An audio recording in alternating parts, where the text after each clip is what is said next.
lo mātou whaia fo i lea i lau a fio tamā. Ngalo dia mātou upu a le tonu i lau sila mai le langi. Ai mai se o le whaia ma le whaamaoni o mātou tiute ma tofinga. Na e to tofi ma wala wina ai i mātou i lou fina ngalo alofa. Talo atu ma whato ese atu i lau a fio i le nei tae au fou. Pa ma ngalo lo atu nuo Samoa. Lau whanau kewi si ana uma i le nalo langi. Ai mai se o au auna na e filifilia. A wale tala ina o lau tala le lei. A ve ia le toto o lau alo pelo ke viso Yesu na whaamalingina. E mama ngalo ai i mātou uma. Ia fisoso ni mai lau a fio ta mai tiute ma whaiva. Te au foi mangadue nga whai o le nei aso. Ia lima taita ina pea i mātou e le anganga o le file mua lau a fio. Awane i mālo le fili. Pe ngase la mātou finau mālo ona o mai lei. Ma whao so songa le li o le nei lalo langi.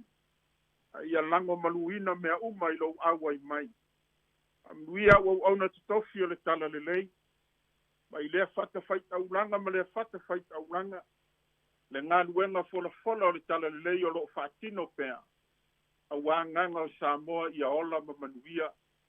Le tāpua inga nei ta māmi tina mātutua i tono maota malawa. Te soa ni atu lo wanganga pa ia. Lau wha malo longa i ate i lātou. E le ngata i le tino ma le mawhauwhau. Pasi sili le anganga ta mā. Alo whangia le au ngā dugua le nei aso. O e uala usu, a wafe au mga ruenga a mata o le nei tausanga fau a mātou au lia. Ta talo mo si o mātou malo Samoa. O lo mātou tofi na e au mai. Nane o le nei malo ni sila ua mātou au mawai. A malo fai. A lo fangia le nei whamai wa fi aile soifua ma le olo tangata o le lalolangi.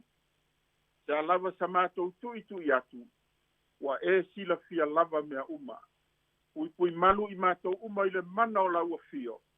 Mātou te talo mo le nei o fisa whasala lau. Le si ufafonga le lau mio. Whamanuia le au whainga ruenga. I la lātou tautua ma au nanga le lei uma. Au wāse manuia o Samoa i New Zealand nei. Ai ua whapea foi le lalo langi atoa. O a mātou te talo ia tamā. Atasi ai ma te talo lilo i le loto o le tangata lava ia. O le mawhai o na mātou whaaleo inatu. O na o lo mātou vai. Sila alofa mai ma e talia mai e tusa o lo walofa tu noa. Kuma mai e o mātou runga uma lava le manuia ma le file mua oe le atua le tamā. Le alo, ma ia mafuta ina i mātou uma ma le taita inga mana lo lava nganga pa ia e le au noa. Nei tai au maso uma o i le whaavavau. Ona o lau suafa Yesu ke viso ua mātou wole matatalo tuai nei. Amene.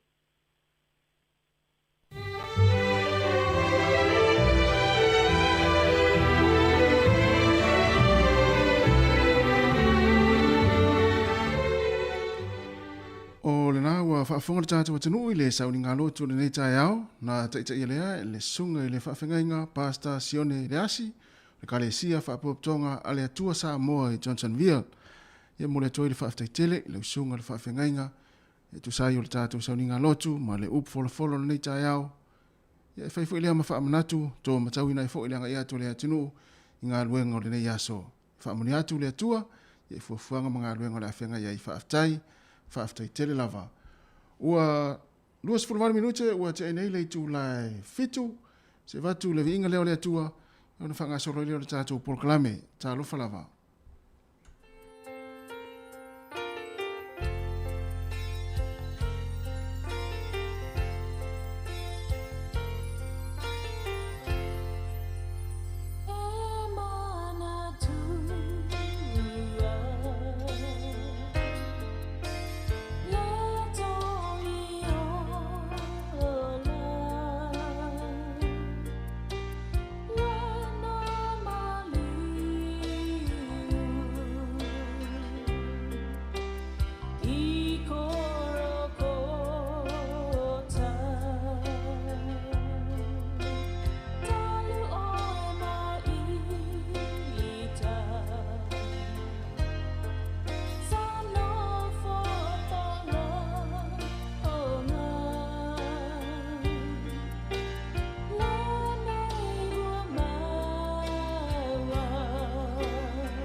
O le tautua le si ufafonga o le laumua o lo iai fo i le langolango a le New Zealand On Air.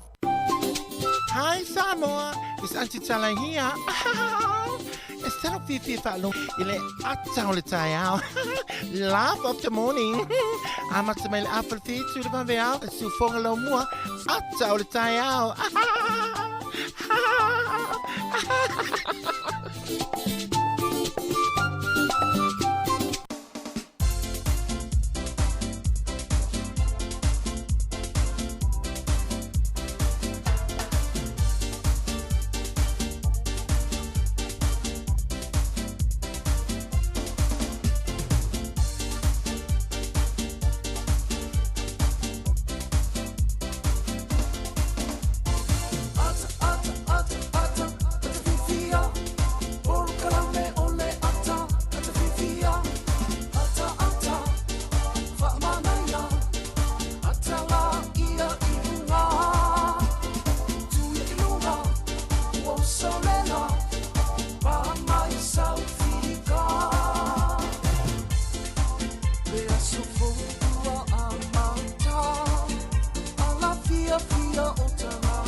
Whaftai le atua ua whaopopo fo i le soifua manuia le tātou atunua me se fo i se ola lau whai ngā luenga ia le fo oto e tātou mafutai le nei tai au fau ia o le amatanga fo i o ngā luenga o le nei vai aso o le aso ngafua o le ua se fulu ai aso o le masino i anuari o le tātou fo launga lua afe lua se fulu male lua tālofa ma lor soifua manuia ia malo fo i whatalofa atu le tātou atunu ia le ua mafuta male nei tai mo le tai au le ngata i lunga le tātou wala leo whape fo i lunga le app o lunga le Facebook ia mai se fo i lunga le tātou YouTube le nei taimi malo lava le famalosi ia talofa fue malo iso ia talo foi te le uso ia malo foi famalosi le tai au ia fa malo foi tatu tunu la we mai tatu fa salongo le so ia o mai a me fa ngol va yaso o me foi tai au ia a manu foi fa ngol va yaso ma futa foi mal fa nau ia foi inisio va ngore ne tunu sa se tu iai ia fa taile tu le utatu toe ma futa foi ia ai me vole le mana ia faima ma vole le o le vai ngole atu o le tunu faima mo sina savidi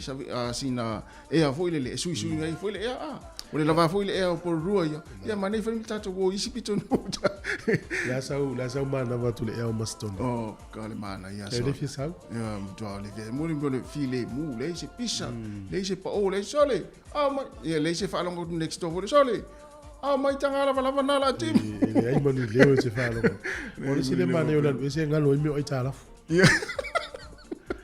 ai alu malanga ai na fi ala te ma fo ia sa o le so ia na le time na to o mai tava le por lua e mana tu o malte o itala ia na ia mai la o yaso manu ia fa tai la le lo fo le ia lo manuia la foi ia ma nei foi nei maftanga nei fa ngol va yaso mes foi sa luna lotu ia mes foi ni tai au la ngona ta tol ma fa no ta ta la fi foi le mo to tele fi al ma fa ia pe fa no el va ngale fi la tol ma lulu ia sa ia ono sa ile o to ma foi ia ta to nga foi ta ma lulu e tatou ai le manu o lu ai o te mil tau malulu ia te whanongo le leo e tatou malulu tele ia le te mil mawhanwhana ia whaftai lava le mawhanwhana o tatou e tai le liso stau ai o tatou maua wai e whatola utala e vailua ina le tatou tunu o le malulu ma le vivela to tele fifi le malulu to tele foi fifi le vivela ia o si tau ale ta fifi ta i tol mawhanwhana ma le vivela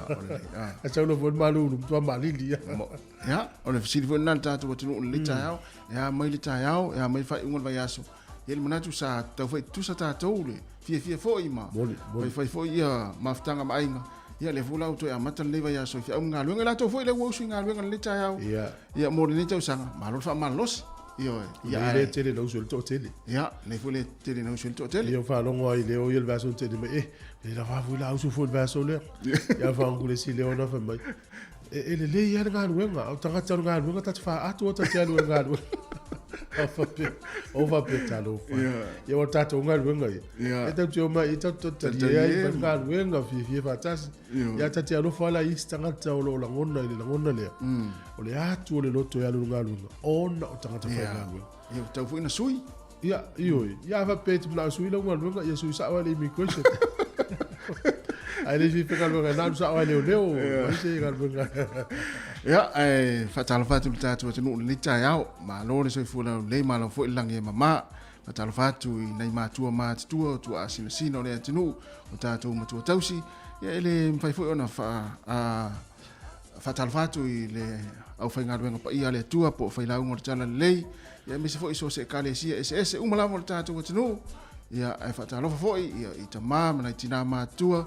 O tupu mai o le tunu fa pe foi ia le tupulanga talavou le malosi le tunu o pepe foi ma fai lele ni taiao e fa talo foi ia ina tau le wa mafuta mai lungo tatu app i lungo le wala mesi lava le wa ta vale tele na fa nga mai tatu app ni taiao ia manuia foi nga luenga amata o le yaso fa pe foi ona fa talo fatu ina yo tatu wo mapaanga o lo mafuta mai lungo le tatu Facebook ia mesi foi lungo le tatu YouTube ia manatua ia share tatu por kala mele aso mele aso ia nga foi ia to fa longo nya nei mata yao ia me se foi lungo tatu YouTube ia subscribe pe fa pe ona mo le timo mo le wa mai mo mai ia i le tau tua le fongo le mo mo le program le ata le tau mo tatu fia ia wa foi le am taino nga ruenga o le yaso le o to 2 minute ona ta le o le tu live valu ala va tu pese le ia tala fa fia ia on fa nga solo le tatu program le tau talo fa la va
Tau mawhai lava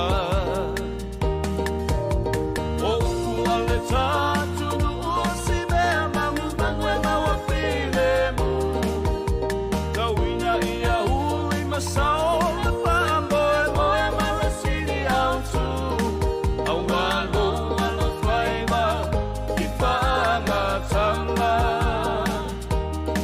Kawina ia manuia Umao asanga mau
Ia o te whatala whātu le tunu nei te imusi me whawhonga le tātou tala o le tau mō le rei tai au.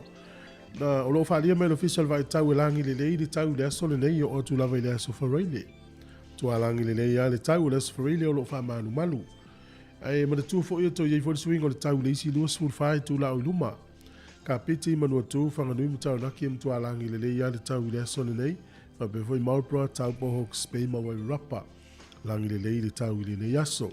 O le maulalo le fuole malulu fa mawina lo iei le se fulu ma le tolu le nuu le o taupo e a mawhanwhana i olo iei pea a mata mai le luas fulu lua o lunga luas fulu valu. Lu fulu valu lo iei Hawke's Bay, Marlborough, lu fulu fitu lo iei Wairarapa.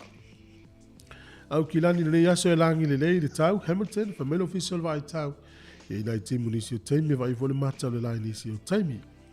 O le motu i saute mtua langi le lei ale pito i lunga o le motu i saute. Se vanga nanu ui e pito i le loi ili vekako le fōringa to ulo inai timu i le so. O le maulalo le fuole malulu le fa mawina le motu i sauti lo ia i le sefulu ma le wha kala i stete ma Queenstown.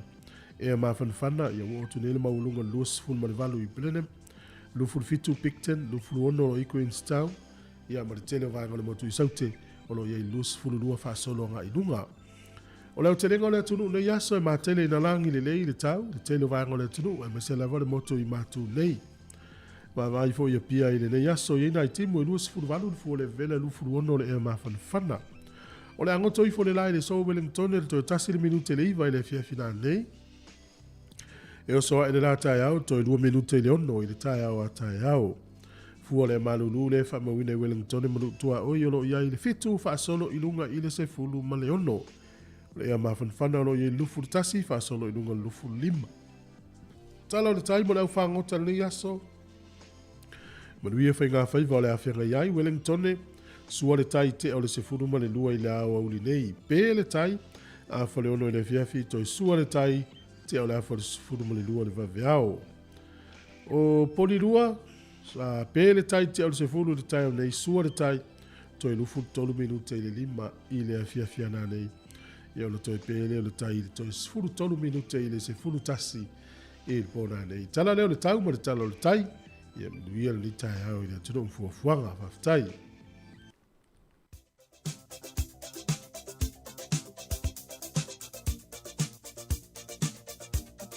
Whamilianga o aso soifua maa sa whanau, whamilatu tupele tātou emaili o le sa whanau at samoacapitalradio.co.nz. O le aso sa furun nei o le masino Januari, whamnia le atua ia te utou umalawa o tau aso soifua le nei, ia wha mo le malosi le tino, ia ma whapopo nisi tau sanga stele mo utou, ia ma whamnia pia le atua ia te utou umalawa. Ai o le tusi whaitau mau mai lea, i le tusi o whaata oto, o lona mataa upo e se fulu, o lona whai upo e lua se fulu ma le lua.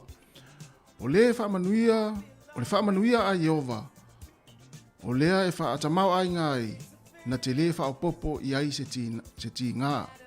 O le whaamanuia a Jehova, o lea e whaatamau ai ngai nai, na te le whaopopo i ai se ti ngā. Manuia tele lava o tau a soifua, ia na pese atu, ai ono ni usare lea, whaamanuia ai o tau a soifua le ni tai au.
Ia e whatala whātua nei taimi, ia usi mai al whaafonga, o le wawai fo ile i tala o mena tupu lau langi nei aso wa tātou lia, le aso se fulu o Januari.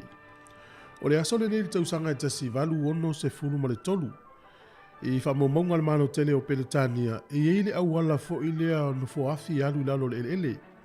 O lalo le palapala i tono o lona tona, o le sona tatala ile vaenga mua lava, ma o whamomonga fo iwa pea o le o le urua i au wala le alu lalo le ele o fewa i no fo afi le lalo langi atua. O lona tona, ana tatala ile sol tausanga e tasi valu ono se fulu ma le tolu. O le sol tausanga e tasi iwa o tasi. I sa ilinga sua u le tele o vaenga o Amerika. O le sona maua ia le vaenga le tau o Portland i tonu o Texas i Amerika. Ia o ila le whapea na maua i loa le sua u mo le taimu o mua o maua e le tele o le sua u. Na maua i si vaenga le tele o Amerika e la i titi sua u maua i. Whapea la, na maua i atu sa ma le se lau wafe pa elo sua u i le aso tasi. Na maua i no whanga le tonu o Texas. I le tausanga e tasi iwa o tasi. O le aso le nei le tausanga e tasi iwa luas fulfitu. O le ata ti whanga e ta o le Metropolis, o le ata le nei na saunia le tangata e suafo ia Fritz Lang. Whapea o le urua iata pito sili le na taumata e me ta o le silent movie, e po le silent film. Ia to ingata fo le tele le whaatino o le musika, ia e wane i runga upu ma whaametalanga, e se ase ata ututala tangata. Whamomonga le taimina le tasi iwa lua fitu o le awhai le tupe na whai le ata le 5 miliona ta la siamani, po le maka siamani. Atu mai le vai taimine, ia e ova ma le lua se la wafe miliona ta la le tau. Pea whaatusa le taimina ma le taimine, whaatino ina lai le sol tausanga e tasi iwa lua sifuru fitu. O le sol tausanga e tasi iwa ono sifuru ma le iwa. Se lau fasu fitu tausanga le matua o le mekasini le tau o le po le newspaper le ta o le Saturday Evening Post i totono Amerika o le mekasini. O le sona lo mia ilo na kopi muli le tausanga e tasi iwa ono se furu ma le iwa. I sa moa i le aso le nei, o le aso le nei ia na whaavai ai le matanga alwenga o le soifua maloloina a Amerika sa moa le tausanga e tasi iwa, tasi wha. O se ali isi nia lava o le vaenga o le soifua maloloina ale Navy America o ia na ta iulu ai le astonu nei tausanga tasi iwa tasfa e le taimi o la lave vela le taua mua lalangi o le sofo le tausanga tasi iwa tasi lima o le afana tia ai i le tele o vaenga o manua i le asole nei tasi iwa tasi lima whale angai na ile aonga leo papatea school tono America Samoa i o le tausanga tasi iwa luas fulu na toi fausia i le aonga le na. O le solta usanga e tasi iwa tasi valu. Na watu ai se avea i le ko vana o ni usila i o ilone tona ma ave fo isa moa i le taimile na. Ina ia au maini wha mau maunga o tangata nu usa moa e wha mau ni ai po o fia tangata nu usa moa i le nofo i lalo pūlenga a Peletania e ala le vainga ni usila. O le sona watu ai le avea i isa moa le tausanga tasi iwa tasi valu.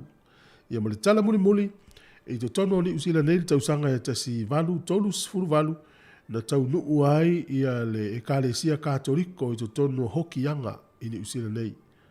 Ia tolu aso mulmuliane ai whaia lole lato o misa saa mua. Tatou tala ia, toi maua le whapoponga le tai masani, whaftai lava.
O te whiawhia tau whaatana whātu le whaafonga ma le mai monga fōi o le tātua tunuu, a alo maia o seisi whaopoponga o tātou telefoni mea lo te tupu I Samoa.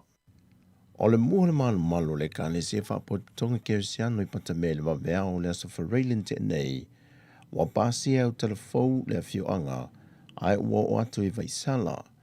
Whaamaunia mai le komisino o le official fui mu, tano vasa pe tone maunga, o lo iai manisi mafua anga e anga I eisu enga, peitai o lo sila te toa pe iai, o na wha mao nia mai lo leo na mafua anga.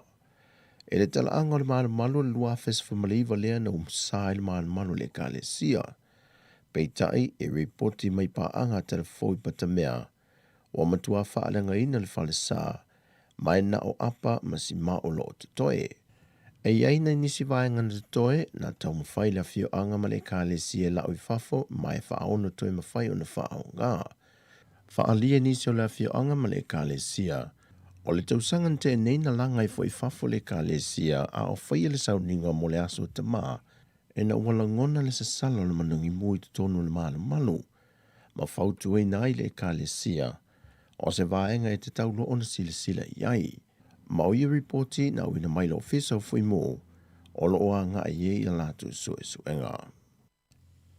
O mai ase whai unga o le whamasinonga whaalo te whalamtanga wenga o leo, e le sa tai I le vaenga wa ia le vao le na whanua lua, le tō wha taito se for hunt, le ua wha se mai e le tūlanga le tai leo si nia, po le superintendent, ai wha se fo e le tūlanga le leo tai lua. Whaamaunia mai e le sui komisina papali Mona Lisa Keti, e lua feta la le whaasalanga tupe wa whaasala I nei taito, ma ua mai ale pito la awa le fiso leo, mai ole atu ina atu foi le lanto reporti le komisi sue le matanga luenga o ngā luenga. Pe on sila fia, e 5 mōlianga na mōli ai taito, e tolu mōlianga le whaata mala wa whaamaunia, ai whaale au ngā ina isi mōlianga taua mionga. Ua whaasale le mōlianga le whai o ngā yoinga ma le mauti noa e tau whaasese, se tasi o tamaita I leo le fisa o le matanga luenga o leo. Whaamaunia le sui komisina o leo, papali e Mona Lisa Keti, o le ngā yoinga le tamaita o le whaile I tangata ua maua awa noi lalo ngā luenga whaawai teimi, mai na te tusia report e ave I lātou tusi tālo sanga. Sau non papali o lo si le fialele e le ua molia, e le o sana ngā ruenga le tu whaatasia ma le tusia di report e tangata malanga mō ngā ruenga whaawai teimi. O le anga I ane o I lātou I leo fisa o leo, e ave a lātou reporti, nei loai e le aini reporti o whaia, o le vai ason te nei, na whaasala I le matanga ruenga o leo le ua molia, mai iei le wha moe e toe wala au lana mata opu I le whamasinonga. Ua te ena le minista o le ofiso whinga pālota le whau Harry Schuster, le whina ngalo le teitei o li tua ngai tu le epa lupe sori aise le malia le ngoi. Mo le whātuina le o se komisi sue ai le na tau fia mai le matanga luenga leo, i tua inga o fuala au whaasahina. O le finangalo le teitai o le tua ngai, o na o le na tau fie leo e whaapea o le hano le whawhitalai. Sau notu i le epa, o le fesili o lo tu fesili ai la lato waenga whaaupo whai, pele ia a fia ai ni whaai unga o le whainga palo te tele, e ao fia ai sui o le waenga whaaupo whai e le HRBB. Sau no foi tu la epa, se i vanga na lava o whaia se komisi su e nai le tūlanga e pe o nei e tā ua, o na whatua mapu foi lea, ma masalonga e whaasanga i lea na fia. Peita ino fisilingia le minister le fiso whainga palota na ia whaali ai, e le ai se mafu ala e alanga te tauai, o na whaia se komisi su mai se i vanga na foi wa lava ni wha maoninga, e whaonu whatu wai se komisi su ona whātua atalia lea o lea whautuanga. E lei whaingo fia le matanga ruenga wa onga ta longa maanga nuu, le whewhulisa inga o le suinga o mata opu malwhata tianga o se isi ta iala le lei mō whāna wa o onga o kolisi maa walunga ia o umale atu nuu. Wa whaania manino le ofisa silio wa onga ta longa maanga nuu, le a fionga afamasanga Dr. Caroline afamasanga. O ia tau mawhainga fau, o le tautau fiofi mai leo tama mateinea onga e le vave musu ma tuua onga, ma le toe nau e wha wau lea onga, ma wasa ili ngā luenga whaingo fia ili to tele ina ia vave o na maual se leni, au isi ua le whainga luenga lava. O se tasi o ia suinga o le tausanga le nei, o le asue ina ili tusi pasil vasinga se fulu, e vavai e se aile whainga tuai sa iai, le sa so aisu enga mai le tausanga se fulmalitasi, se fulmalelua, ma le tausanga se fulmalitolu, ai le lava le teimi whaapitoa e tape nai whanau, mosu enga whai o tausanga se fulmalitolu. Whaalia e whamasanga, o le vasenga foi lea o le ama whai e lona ngā ele tama po le teinea onga, e le itu o lo le lifa i elon to mai whaapitoa.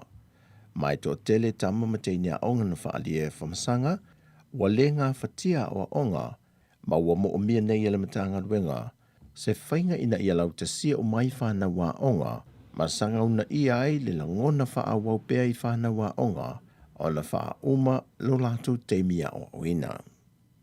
Ma le tala whaiu, e le malanga ta amilo au telefou le motu tele i sala whaile wa yason te nei, na si ai le tele o mata angolo o iai talo le vavau le atu nu i le motu, ma mai te wina ai le telo no fuanga ua tuufua ma ua leto iai nisi e vaia, au nisi mata anga wa tāpunia. O le mata anga o le vailau mei sa to le pai, wa tāpunia, fa pena foi ma le ape fai mai ai fa le alupo, wa tāpunia foi ona le tūlanga le saunga le mo, ma ena faa lia se tasi o le afio anga i telefou, wa le o to iai se faa nau o le li papalangi na ia faia le mata anga, e to e faa le leia.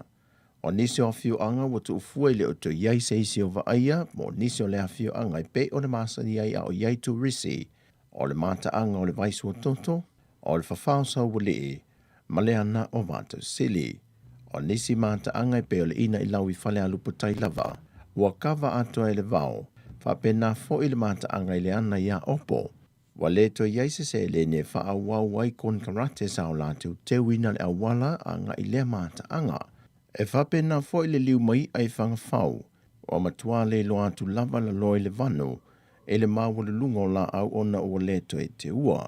O mata anga e lua, o le malu ma le tuunga mau le tau pousa le aula, o tele ina solo nisi vaenga le tuunga mau, ma o le to e maua fōlinga sa iei mua.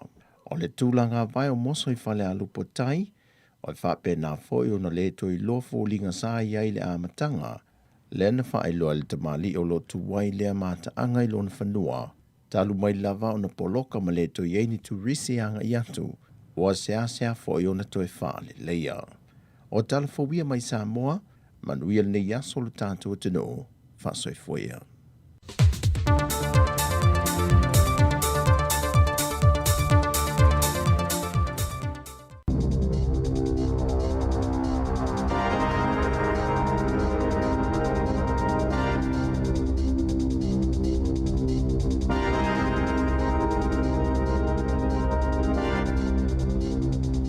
Ta alofa lava o le vaenga mua le nei o telefou mai le si ufonga o le laumua i Wellingtone.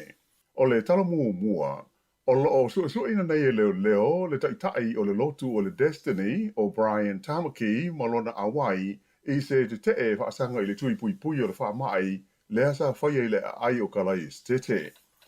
O se lipoti mai le leitio a New Zealand sa whaamao ni o mai ai le asia siatu I kalai stete le whae ungo le vai aso o le nei I ma launga ai I se lotu a lana e ka le sia lea o le Destiny sa whaia I le ai. Ele ngata I lea, a sa whaia fo isana tautalanga I le malae o le Central Park I le stona ai I le taimi o se whaatasinga, lea na whaamatalaina e se sui o le Destiny o se tāwhaonga ai le o se te whaasanga I le tui pui o le whaama ai COVID se fulmana iwa. Sa wha loa mai lai le taitai leo mo le tūmalo Canterbury, Superintendent John Price, a I loa isu suenga o whaia le taimi nei, na so lia Brian Tamaki e tūla whono o le pui ngā o le whaama ai o le awha peloa o na whaia iai I a tūlanga Masani. O a whaatolu o na mōlia le nei li o na o le solia o tūla whono pui ngā o le whaamai I le ai o Aukilani. O lo o tautongo whitia le teimi nei I le vaenga o afi ma whaala velawe whaafua sei I a se mū wā afi ai se whalenga o si mea tuai I le nuu o motueka I le tungu o le motu I saute.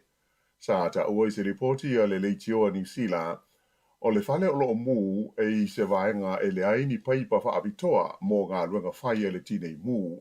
Mai al mafuanga lea o le awina ana I ai o ni lori vai te tele se lima, a to ai mani ta awale fui mū e se furuono mō le tautineia o le hafi. O leisi mū lea na ripotia mai ana nafi I le nuu o Wanaka I le motu lawa I saute, ua manuia nei tau mwhainga le tinei mū, mai o mwhai o na tineia I le hafi. Tupu le whalawilawe I le sa e la talata I le nuu e tau o le Glendu Bay, mai sa tāpuni ai mō se taimi le awala tele le Mount Aspiring Road, lea e ui atu I le vaenga I fia tangata e tōla wapi ai mō tā whaonga I le vai tau o le mawhana whana. O le taimi, sa I longo na malosi ai le solo le afi, e fitu ni wa le helikopta sa whao ngai nai I le fui ina leo le tonga wao na fia. O ripatia mai le vaenga whaasara lau le News Hub, ia le maua I le COVID-19 fuiva o le atali o le lifo mai whaapitoa I whaamai vipisi o Michael Baker o le la lao le University o Otago I Wellingtone. O le vai aso na te nei, nei loa ai o maua ia le li nei ingo ia George Baker e le ai o Sydney malana panga I le COVID-19 fuiva e ui ina ua uma o na whaia o la tui pui te ilua mai o lo whaatali le whaia o la tui wha popo o le booster. O le teimi nei, ua matua maa losi lava le vipisi o le whaamai I le tonu o Ausitalia. E tusa ma leonos fulima afe tangata o lo maua I le vairusi I aso da itasi. O le astona ina te nei, sa whaamau ina ai I le tonu o Ausitalia, ia la whainga e se laus fuluono afe ma le luas fulima o tangata ua maua I le COVID-19 fuliva. Paena ta ua e whape ua mafua lea, ona o le vairusi o le Omicron, lea ua whaamau nia le matua sawa ma le vave o na vipisi e whaatusa I isi vairusi o le COVID-19 fuliva. O le stete la waia o New South Wales e taro na amata mai le whaamai e tusa ma le whaase lau luas fulima afe, whaase lau ma le whaa, lea whaai o tangata ua mawai le COVID-19 fuliva, a e toa fitu se lau fulmalitasi ia la tau ua maali liwai. E New Zealand nei, e valus fulima la whaai o mai fau COVID-19 fuliva, sa whaamawina I le tonu o aso e lua ua mawai atu nei, ai onus fulmale lima, lea whaai o isi ua maua I le whaa mai, I le tonu o no fuanga ia o wha anofo e se ai tangata malanga mai whafo. Sa ta ua foi I le ripoti mai le mtanga runga le soifua malolo ina, e toa tolus fultasi tangata o lo tonga fitia nei I whana mai, ona o le COVID, e au fia ai tangata e toa lua, I le tonu o le vaenga mō ngase tinga ina. O mai fau I le lautele o le tunuu, e limas fulfitu I le tonu o Aukilani, toa fitu I le Waikato, se fulmaleono I le Bay of Plenty, toa tasi I Taranaki, toa lua I Rotorua, ma leisi toa lua I Wellingtone. E le iai se li poti ana nafi mai le mtanga ruenga, ai pe taina whaamaoni mai hopea, o mai fau e lua I le tono o le lau mua. E fe so tai monisi sa malanga atu I le tu malo o le Bay of Plenty, te taimi e le I mamao tu nei. O lo o masalomia e iai so tanga o tangata nei, monisi sa awai, I se whaaringa tele o musika le ana whaia I Mount Maunganui I le aso tolu o Januari.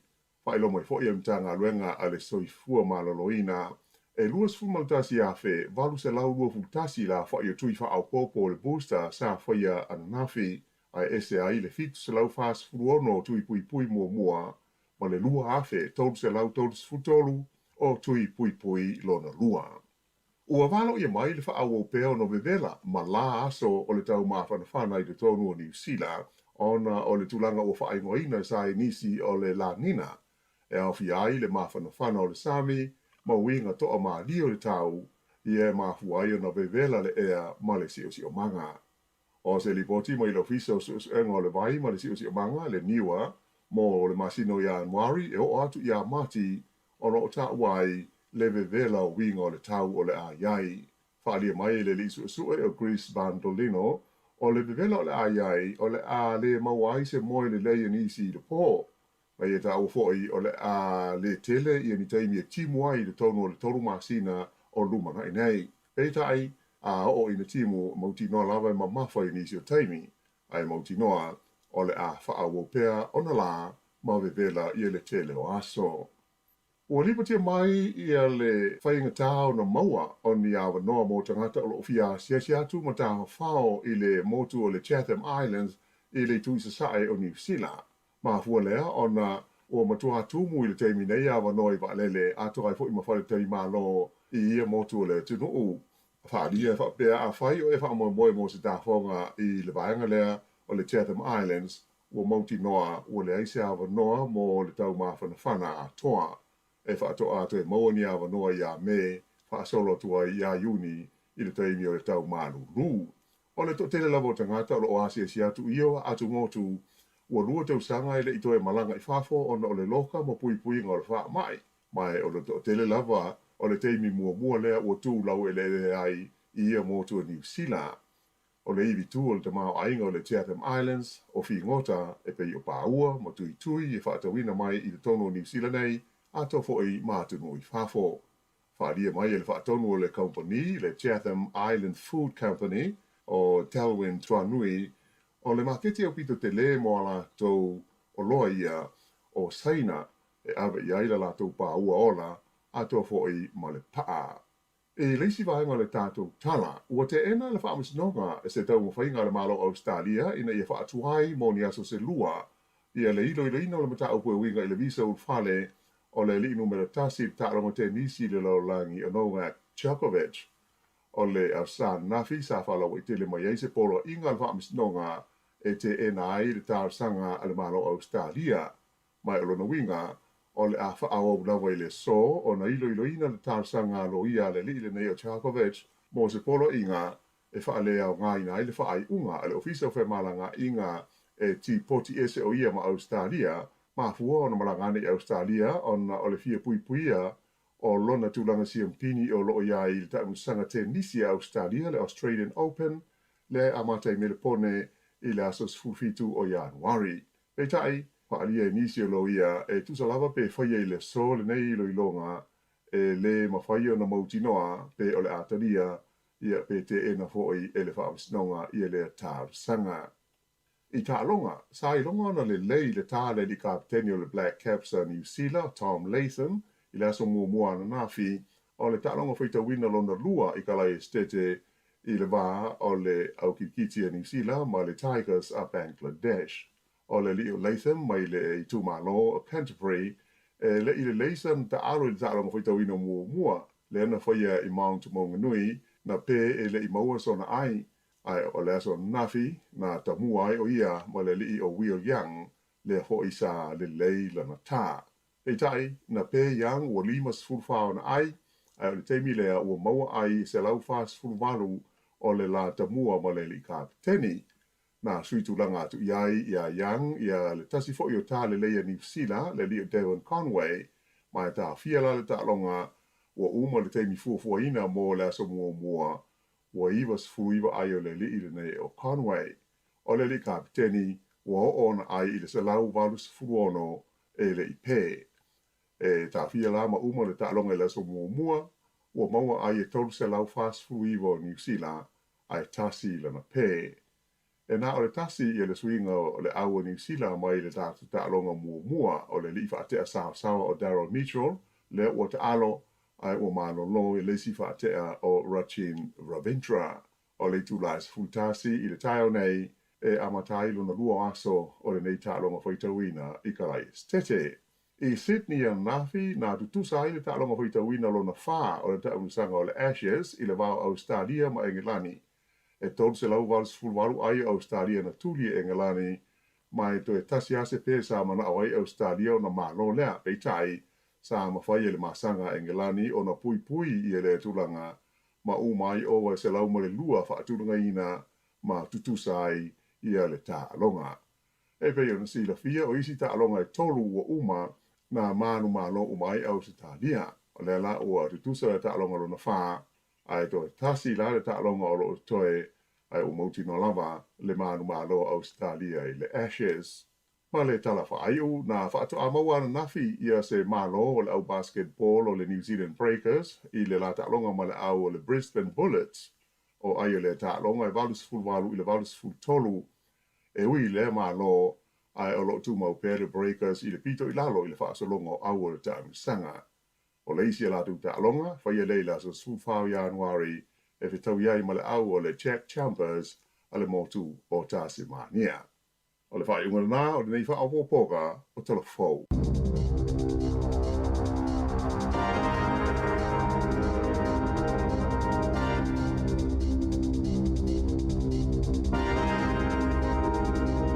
Malo whaftai luas fulu ma le tasi minute wa te ai nei le valu o le amtanga na o tātou tala o le nei aso ia o talafou pe ona funga mai le fionga ala wano ati lawa ia me se tātou tala mai Samoa le tautua sunga ata se Salam Sam te whafunga i le tulai vai le tau nei al whapoponga o le tulai sifun ma le lua i le ulia nā nei. Sao le le ia, ma lola val tau atai, ia, mo la tau ia wo ngā ruenga nei aso mo le tai mua mua. Ia, ma lo su. Ma tau ia le whai ngā ruenga ia le ai, se ele ia tatou sa.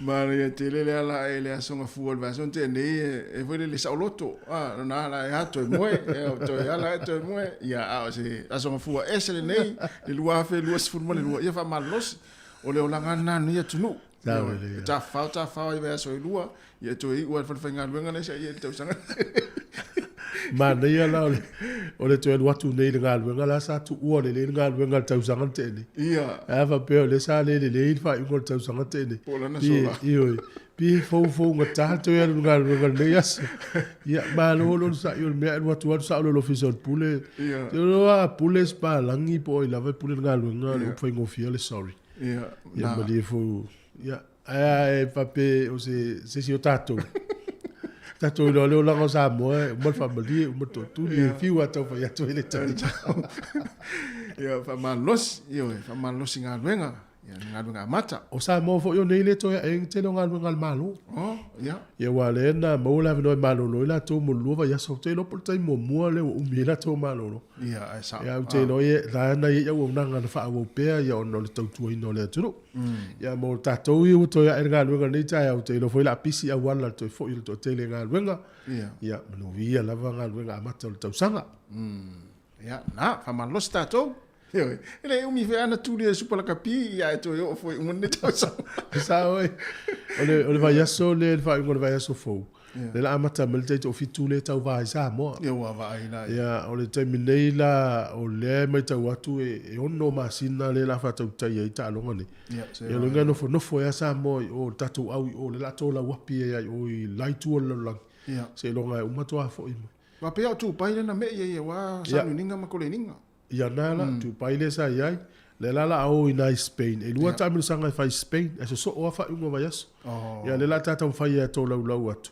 ia mo se fi le tunu ia mo tu vo tai mi atu nu la o va vea na ni usi la po o le fiafi al tai po na o ia le ngai fu el mai monga le nei tamama le tina ia inga o le la wi ni usi la to o au tu ai fo ina ma se ni ai o la foto yo ni usi la wo Australia ia fiti la sa tau va la ia tal si sta to ia sa o malole na le va so le ia mata lo fai ta waso peto e lo va so mata su para capi ia vai le va ia o le ngalo ta to mon pacifica le a sa mo tonga ma disi no pacifica na ia ai manuia fu tapenanga o ngana i whanau. Ia, E fu manatu na fu amata fu ona tapen pena na i whanau.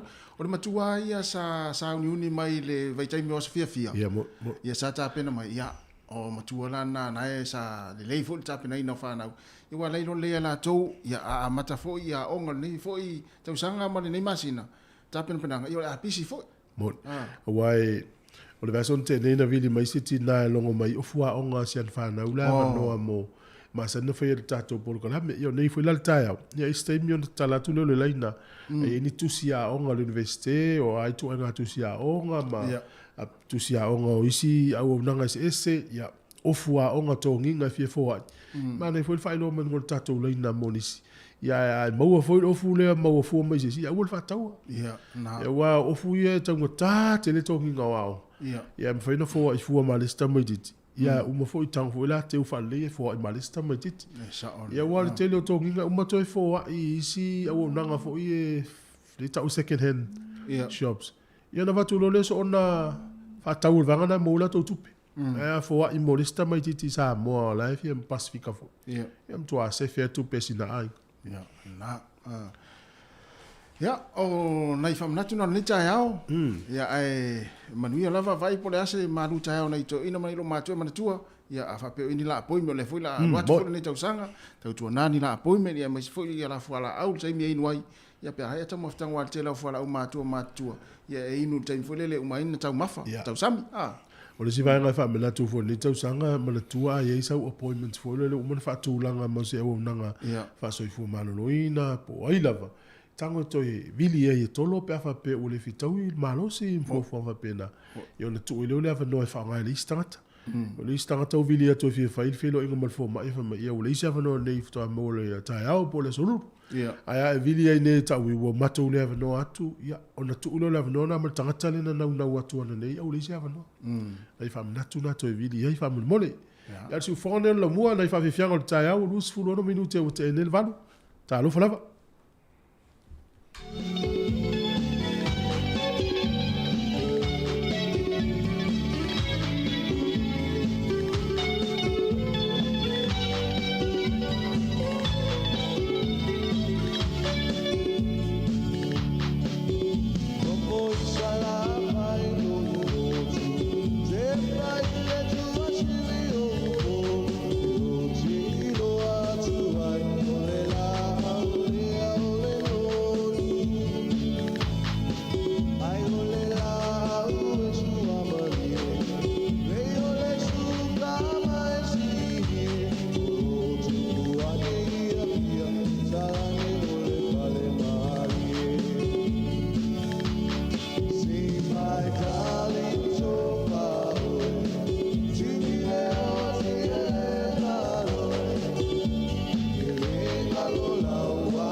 O le whaasisilanga tāua, e whaamanatu atu i le mamalo le tātou au whaafonga, e iaila wa ia te tau i lalo le tulafono o le Broadcasting Act tasiiwa valuiwa, e whai eisa u whaasea po o se whai tionga i mata upu, tau i whaasalalau i lunga le Samoa Capital Radio. O lo au ili lalo le upenga o sota inga le pūlenga o whaasalaunga, po le Broadcasting Standards Authority, bsa.gov.nz.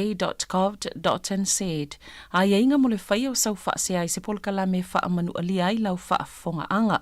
O lo au fia i vaenga nei, o le ale te me mawhaiona whai se whaasea, o ai tu ainga polkala me mawhaiona o whaasea ai, o ai e whao o iai la o whaasea mō le taimi mō mua, whaftai. Malo vatai to e luas fulvana minute ia o Natalia o le tu la Iva. Pue ia to e fo ia la utala i tu o na mo ia la o umar krisi masi matau sa fo. Ia e to e fo ia tu la utala o no le no mo wan vasun te nei. Ia le motu le o ta ui I manua. O mawhawhau lau tala le na whaile le tonu. Ia. Le tā apa. So le, o whapea, le ilo pe isi fiso ta inga o apa ia na tā le tonu. Wai tutu san le ia ma whainga o le whamana tuina o le tausanga whau le nule, e ao le o whai. Oi na amata mari pō? Ioi, amata mari pō so lua. E ao le o te, vai o tingi apa, o apa whapa o koko, so se apa. E o I kālone se ituloa kālone whawha. So le tamo so lo I manga. No aila I whaasela lau ngare nuuna. O lo manatu no watala nau whapele. Msano wangale na mata tai au. Ai le ai? Le ai. Saua le lewa. Saua le lewa le pointini le tai au. Aba ia sasa whasalo atu. Ai o ane le tai au. O le si vanga no mana ia lo matamata. Le si vanga o le tai au. E o iwa afi fo ie. Ua taha whaso ua wheo. I solo wa afi lunga le sami. Ai tai. Ai tai.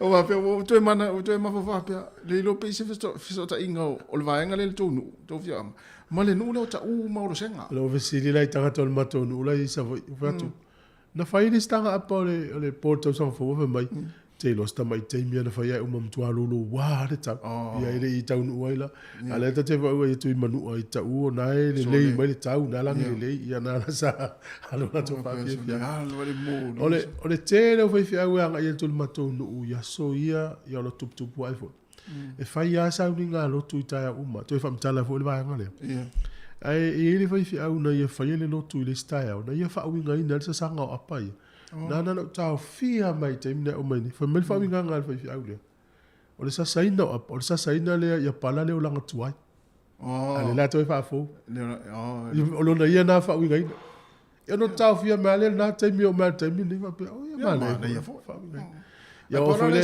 tau sanga so ia to sa fo le o langa tuai e ala pa wale se nga wale le saina apartonu ele intanga tanta ele sami nu le Ia sa. I rin tanga tanta wadi sam. Sa ola oi. Pio de se singa. O tai le sam tu so swinga na lo lang tuai lang fo. Ole tawa na mo ta o le motu sa te tau te watu. Ya tato umal motu I matu ya o fasal lo mai sa mo motu sa te fa mai yo mai fa mo.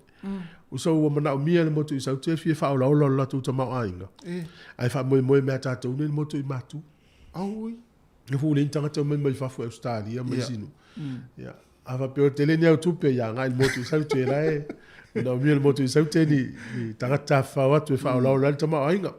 Eu tato fa longo na mo mo ta se sa le tai. So ma le ta mi sanga I Samoa le songa ta se eu foi ngalo nei la uli te er fu mo le lua e ona kolosi foi le fa se longa I Samoa ta tu me lu so ta se salem se ia ona tato mata foi le tele wata ia ta pu e solo mai se voi au ia tato titi ta vale ile uli na tato va vai au te lore o le tele o tato nga Samoa ia nei usila I no tato nunga na wa fa ma ni mai pe fa se mai foi se silo mana lo pe tanga to le nei to tele le yo Isa voi. Ja. Sa. Ko pena na mai ia mo mai usila le yo isa voi. Ale la ngala le ta mi sanga le ta to me po ya ta le na lu va son te nei le la fa pe o so voi ila le. Ja. Mo tu foi mem fai. Awa o la ki foi ya u le ngal nga sa u fa ngal. Ye pe ta fa aluan masinan ma to ta mi lo I polum so voi I ngal we. Ja. E na la foto ta o vo ila so vo I mo mata e mo ya ta sa mo so vo. Ai le so. Ia se vo ya. Ya almana ia la ya lutu ta vale. Alu tu ta vale man. Eu foi lá o polo. Eu ta so fa fi o polo o ko se mana. ai longa e tangata Samoa o Samoa ele o Savai. Tole Ia o foi nei tangata i o fai o mai no foi nei tinu. Ai. O leu te no o te fa mau ni ai. O mai a mai polu mai sa lo ine ia o foi tangata le Savai. O le tangata ana le tu polu me leva le. A va pe tu le va o polu Savai. Ile o foi polu sa o Savai le mai lo ine.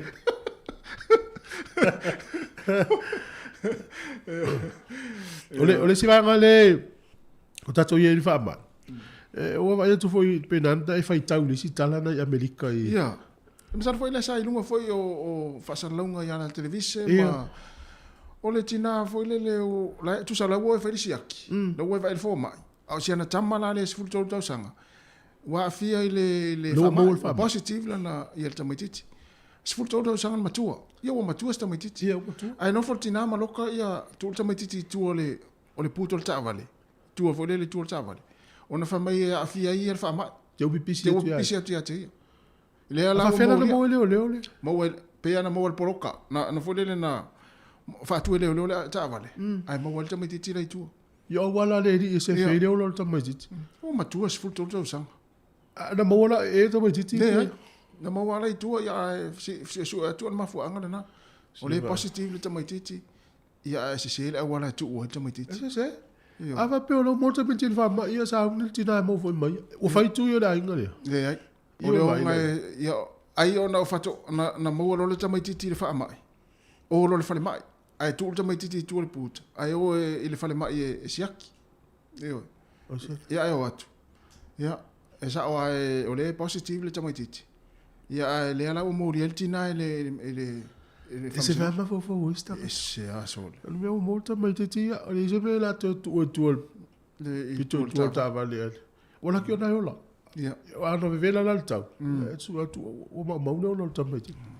Au ta to New Zealand ia le la vo pisi alfa mai. Ia ai fa tai le yo sa ngale mu ani usila pe afu ise tu no la. O Peltania. Ia o le tu le pole lus fulu tors fulu no i tu la talwai. Ia. O New Zealand na sawana po. O va martolu se la to fanno so ifu. O mele la lo mali liwo tangata. Ila ma fo. Fa mai. COVID-19 o le foi ma pena foi fa mo mo tele no Europa e fa afia ma initia. La mali liwo tangata. E pe o le tulanga le we wale o se asa to fa sa wo le news pe o mesa ia. E sa wo le fa mo nga e to ma tia sa. O se asa tolu se la mo tupu tangata mali u petania. Ai afa pela ya lualu ya fa pela. Ya ola fa ya la tangata mali liu yaso maso. To pisi va ma ile wo pisi ni. Mela le fa mna to fo ita to nu ya olena tu ova no ta to so fo malo no ina isi kono seti en fa nei. Ya le tele la to nei na mo wo fa ma. Ya la fo de mai ola o longo ele officer so fo malo no ina. Ba wal me fa no fo se mata i tu le la to fa. Wal me le tupu. A ona tele tangata ma i usila. O tangata ma o mai o la to no. E fi o fa ma. Ya fa ma o to to mai le ofi. Ele o fil fa no fo pe fa. Ya mo to tele ala le afia. Tele. Oh sala. El me voy la le se mo ya mo ma sa stala pa so fo malo le. Yo sta ya ma. Ia. Ma o sa yo fa ma ile fa pe fa no isi o pa wa. O fo tu ile so pe na pisi ma ya ile ma se ta to ma na o ia. Ale u fa nga solo tu ilo no tonu le pusta. Le fo meta wino to tele fo ila to lo fo ila to tu. Ya ma lo. Malo. Famasina ne o yai. O mo ona masina ile famasina ia. Anga i lo fa lo tu lo ton. O ta ye ile so se fulo January. Ia. E ye ile to i o tau la se a fa to sanga. Fato sanga. I fato sanga ia sa pepa ile so la. O fa la fit feeling ale to ngia la to so fo malo lo. E le to nga lu ia so malo lo Christmas mal to so fo. O nei le fato amore tele o to tongi ile to. Ona na tapu nia le va nga fa to tongi so fo malo lo ina ia so malo lo. Ya o le tele yo le ngasu man lave me le vanga sot o le apala e taru sanga tu ma vatu ia pepa o fa mo nga so fa nga lu ya le si finele le fatu sanga fa mai so tu peso mai no na inga e ta utu le ta vale ya lu yo me le fa na we se sana se tina o ia le va ia o lo na fale o le tongi o le se tupi O pe yo mela ia tau mo lunga le ai so fu malolo. Ola o so la oile se, oile tu ia. O le tua ia e whato sanga ia so fu malolo ina. Fele le la toma natu e tau ana intanga te ngā lulu e i le taimi le ia tongi atu la to. Le lo mele ia vele whato tongi nei. Ai laki fo ia maua nei. Na se fu. Ia e fu ona se lufu vale na matai na malolo mai. Ia. O lo le o va male to ti luas fu aso au. Ia pe luas mo ia to ti luas fu aso. Ia ole ni me ai mele tu pe nei whato. Isi whato sa. Ia sa tau nei na tangata fulile whainga luenga i whaia tatonga. Ioi. Oai, o tasi le ngā luenga i se whaingta. Mo. La taimi o po te vile whato sa ngai vile tua tani maino. Tasi alta tangi pe lua tani maino. Ia la tau fo ile ngā tūra la tau fo ngā luenga. Ia, te iloa i o fia se a inga o whanongono ma le taimi o mo la tau pepe o le. Christmas me tau sa fo. Ale o inai. Ia tasi o tongi whato sa ngai malo. Ia tasi ia mau se mau ni o tu tongi nei ia whato sa ngole sa ngā lue ale. Ia. Tasi ia mau nei aso ni whamilianga. E por kala me Victoria University le wa saune fo i whatau i la tau fia ngā lue le ngā lue. Ia. E pe fuar ngā lue ngā len fo i o matua samo. Ele yo la o ngā o matua ia. Aftai fo me alo fana ve nei lo matua samo. Ia so ia o tatou ia o fale o apol fatele le sa ngā leile i to se neti na mar pepe. Ia le vai ten. Ia o la o to tele la ua mai o ina. Ia la u te mata i tu ina le tupu le pepe le val pepe mal mal tina le tau ve ina mai le tolu mas ina fas. Se yo o ai le aso. To se ina.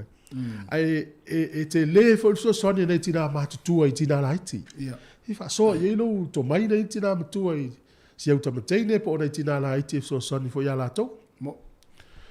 Ia, nai vanga whamana tuatu na e au ngā whai mo tātou ia e manatua o le tula sumartasi ia ona tala fo le tātou leina mo i tātou fo ia fia fo ia lava o whanau a onga. Tusi a onga ma vanga umfa pena ia mo nei tangata fo ile lo na miel so son. Sa o le leia ia manatua tu la lo awol fo ia. Ia. Awol fa tawina. Awol fa tawatu ia fa ngale lei.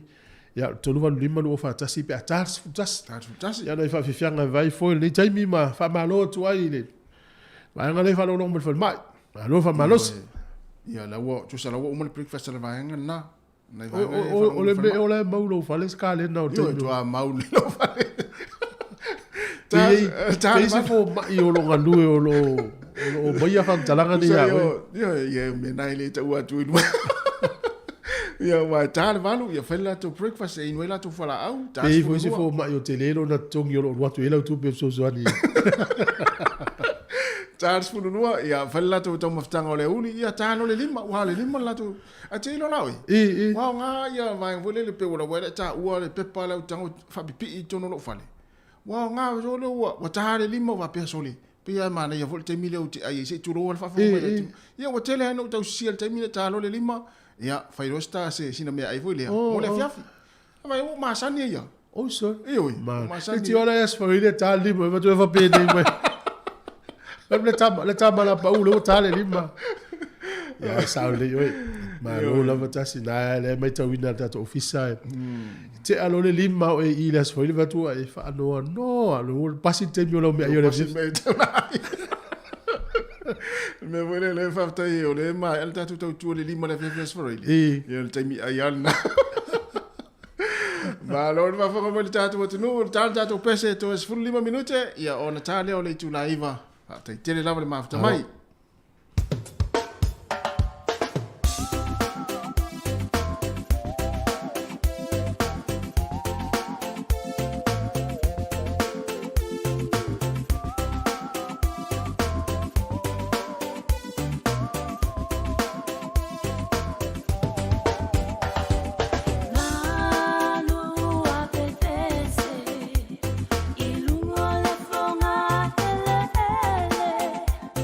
Oh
Whapiwhianga, ia nei teime o le tai au, toi 20 minuti ana tā leo le tūlai iwa, tā pena mai tātou tala fau o le nei tai au, ma tala mai Samoa le tūlai iwa. Ia toi whaamalo atu, ma toi whaatala whaatu le teimi, la tō mafuta mai, nei o tātou mātua mātatua, la tō fō whaanga mai le tātou le tio whaalongolongo, le tātou frequency, le tasi ono, tesi ma le tasi whaamo, si whonga le mua, nei teime o le tai au, le ngātai tono ainga, ia whapea fo i tono mo ta ngase, ia e fo i mo ta whaapitolo tau si eini, so mai nei mātua nei teimi. Ia le manatu lo mo o tōru fia, ia tō te whaafonga mai ai, i porkalame mwha fia ngase i filoi nei teimo le tai au, mo le porkalame o le ata o le tai au, le si fonga le lau mua. Ia tō e whaamalo fo ia ila tō lo ngā le rue pea, ia i lunga o awala i taavale, ai me se fo ia tono whalewhai ngā luenga, o whaatoanga, ia o whalefasimanu, ia ila tō lo malanga mai ngā luenga whaavai taimi, ia malo lava ngā lue nei tai au, malo le whaamalo losi. Fatalo vatu ya Amelia fa moana fa tele lava le mafuta mai mo le tatu tua fa pe foi ya Sefelina vaoa ya ultimata ya Sineta Matale fa pe foi le sunga ya Alex Tasi ya fatua Erika Maoe ya mai to tele ya mafuta mai le tatu programa ni tao ya manatua ya shel tatu programa tatu te vai vatu le taimi se i pai fola foi stemi o le auli na nei ya pe mai le tatu le sunga ya ta Sesalem sem te alores fulua wa mai a tātou telefou ma tala mai Samoa i le tūlai se fulmane lua ia ona taliu lo leo tātou tautua tātou ufisa au tū i nai lalovaya o lo a tautua mai ai le sunga a tā Sesalem Sam ia i le te o le se fulmane lua i le auri nei ia tu e whatalo fatu fo i le whaletua ia le whaletua ia whawina sua ia talofa lava faua ia alo fatu fo i mo o le whaletua i whapea fo i le sunga le whawhengainga ia fa pe foi fa talo vatu ia to lotu ia le usa antele aliva te le tamale antele po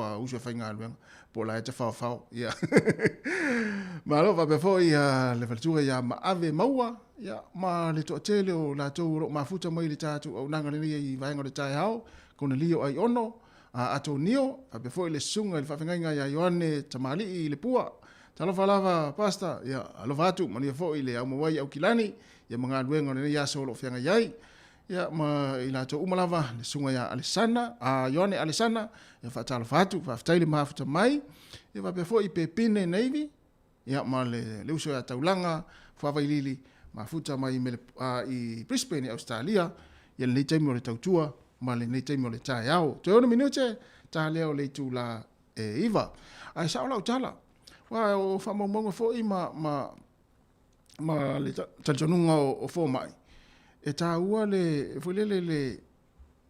vave ona fai o le tau maftanga i le fiafi e wa fa mai a tale iva le fai sta maftanga ia o taimi ale tau tsami tato o le iva se fulu ia o se fulu tasi ia e pe le paleni pe fa pe tale iva le tau tsami tato le fai tau maftanga o le uli po se fulu o le po ia po se fulu fo le po se fulu tasi wa tele istanga taso le te va tu le live mai la tau maftanga o te ats fulu le po le te ats fulu tas ia e pula tanga tai a waia ia nau fa yatu o waia o te la te miute ai se tu loa ia ale limo le ono ia mana ia fo ia vai la e o tu le e ta ne se fulu ma tu ato e ma sangia lo tatino ia o fo le lo fo tuanga ma vai ngala ta te mo mai o i porkalame ia ma sanina na va tu tato o nanga ia le la o halo ia ma te malo le la ua usta ia mo te malo ia talo le lima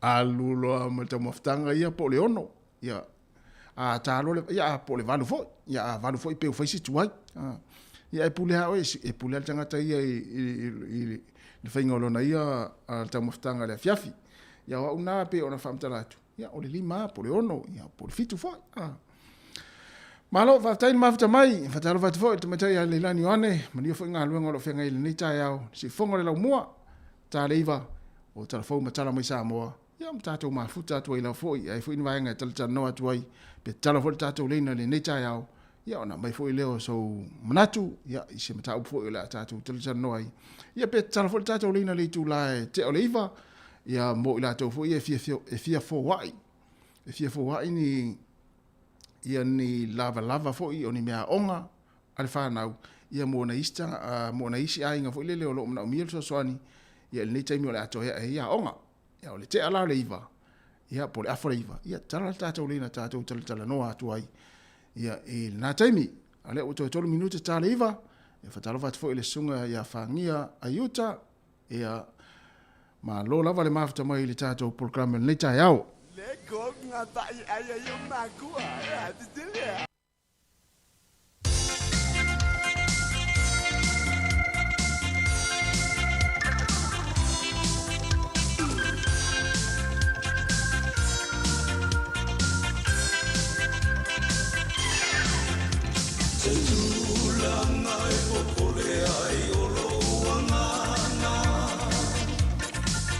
Samoa e a pofeo i ai tupulanga mai mai o lo sa i manui ai fafo lo talumana i talo fai nei angalo le suena o le poto male mala malama tua matua e tu ia tu le muri papanga mawalo fai lo ngai umanu ia wa ona moli fela nua i male o angalo lo lo wa e siti seni ai ni usila wa e no fomau i America lo atunu lo fa atalia tu pea ile potoa e mawaina tu pulana yo Samoa ole tu pete u e toe mamu a olo tawi moni o so Samoa le atunu le tolo ai ma au ile vai lo fa mala mama eva ai mai le malo pelele nei guai o talima e fa moe moe i lo potole tamao haina wa e siti seni ni usila wa e no fomau i America lo atunu olo o fa atalia tu pea ile potoa e mawaina lupulana yo Samoa ole tu pete e toe mamulu a olo tawi moni o so Samoa le atunu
O te whiawhia tau whaatana whātu le whaafonga ma le mai monga fo i le tātua tunuu, a alo maia o zaisi whaopoponga o tātou telefoni mea lo te tupu i Samoa. O le mua le malu le ka le se whapotonga keresiano I pata me le wawea o le asa whareilen te nei, wa pasi au telefou le fioanga, ai ua o atu I vaisala. Whamaunia mai le komisino o le official fui mu, tano vasa pe tone maunga. O lo iai manisi mafua anga ya nga I eisu enga, peitai o lo sila te toa pe iai. O na whamaunia mai lo leo le na mafua anga. E le tala anga le malu le lua fesifamaliva lea na umsai le malu le ka le sia. Peitai e reporti mai pa anga telefoi patamea, wa matua whaalenga ina le whale saa, mai na o apa masi o lo te toe. E iai na nisi vaenga na te toe, na tau mawhai la fio anga ma le ka le sia la ui fafo, mai whaono toe mawhai o na whao ngā. Whaalia nisi o la fio anga ma le ka le sia, o le tausangan te nei na langai fo I fafo le ka le sia a o whaia le sauninga mo le aso te maa, e na wala ngona le sasalo le manungi mui te tonu le maa le malu. Ma fautu e nai le ka le sia, o se vaenga e te taulo ona sila iai. Ma o I reporti na wina mai lo ofisa o fui mo, o lo oa nga e ia latu suenga. O mahe ase whai unga o le whamsinonga whaalo te whalaimtanga luenga o leo, e le sa tai I le vaenga wa ia le vao le na whanua lua, le tō wha taito se for hunt, le ua wha se mai e le tūlanga le tai leo si nia, po le superintendent, ai wha se eifo e le tūlanga le leo tai lua. Wha mauni mai e le sui komisina papali Mona Lisa Getty, e lua feta la le wha salanga tupe wa wha sala I nei taito, ma ua mai ale pito la awa le ofisa o leo, mai ole atu ina atu foi le lato reporti le komisi sue le matanga luenga o ngā luenga. Pe on sila fia e 5 molianga na moli ai taito, e 3 molianga o le whaata mala wa wha maunia, ai wha lea o ngā ina isi molianga tau a mionga. Ua wha sale le molianga o le whaia o ni ngā yoinga ma le mauti noe tau wha se tasi o tamaita I leo le ofisa o le matanga luenga o leo. Whamaunia le sui komisina o leo, papali a Mona Lisa Getty, o le ngā yoinga le tamaitai, o le whaile I tangata ua maua vanoi lalo ngā luenga whawai teimi, mai na te tusia reporte ave I lato tusi tālo sanga. Sau no papali I, o lo si le fialele e le ua molia, e le o sana ngā luenga le tu whaata sia ma le tusia di reporte tangata malanga mo ngā luenga whawai teimi. O le angai ane o I lato I le ofisa o leo, e ave a lato reporti, nei loai e le aini reporti o whaia, o le vai ason te nei, na whaasala I le matanga luenga o leo le ua molia, mai iei le wha moe e toe wala au lana mata opu I le wha sinonga. Ua te ena le minista o le ofisa o whinga Palota, le whau Harry Schuster, le whina ngalo le teitei o le tua ngai tu le epa lupe sori aise le malia le ngoi, mo le whātuina le o se komisi sue ai le na tau fia mai le matanga luenga o leo, I tua inga ofwala au whaasahaina. O le whinangalo le teitai o le tua ngai, o na o le na tau fia leo e whaapea o le hano le whawhitalai. Sau notu I le epa, o le fesili o lo tu fesili ai la lato waenga whaaupo whai, pele ia a fia ini whaai unga o le whainga palo te tele, e au fia I sui o le vaenga whaaupo whai e le HRBB. Sau no foi tu la epa, se I vanga nā lava o whaia se komisi sue nai le tūlanga I pe o nei e tā ua, o na whatua mapu foi lea, ma salonga I whaasanga I lea nā fia. Peita ino ofisilingia le minista o le ofisa o whainga Palota na I whaali ai, e le aise mafu ala e alanga te tauai, o na whaia se komisi sue, mai se ivanga na foi wa lava ni wha mauninga e wha aonu wha tuwai se komisi sue, o na wha to atalia lea o lea whau tuanga. E lei whaingo fia le matanga luenga wa onga ta longa maanga nuu, le whewhulisa inga o le suinga o mata opu malfata tianga o se isi ta iala le lei mō whana wa o onga o kolisi maa walunga ia o umale atu nuu. Wa whaalia manino le ofisa silio wa onga ta longa maanga nuu, le awhionga awhamasanga Dr. Caroline awhamasanga.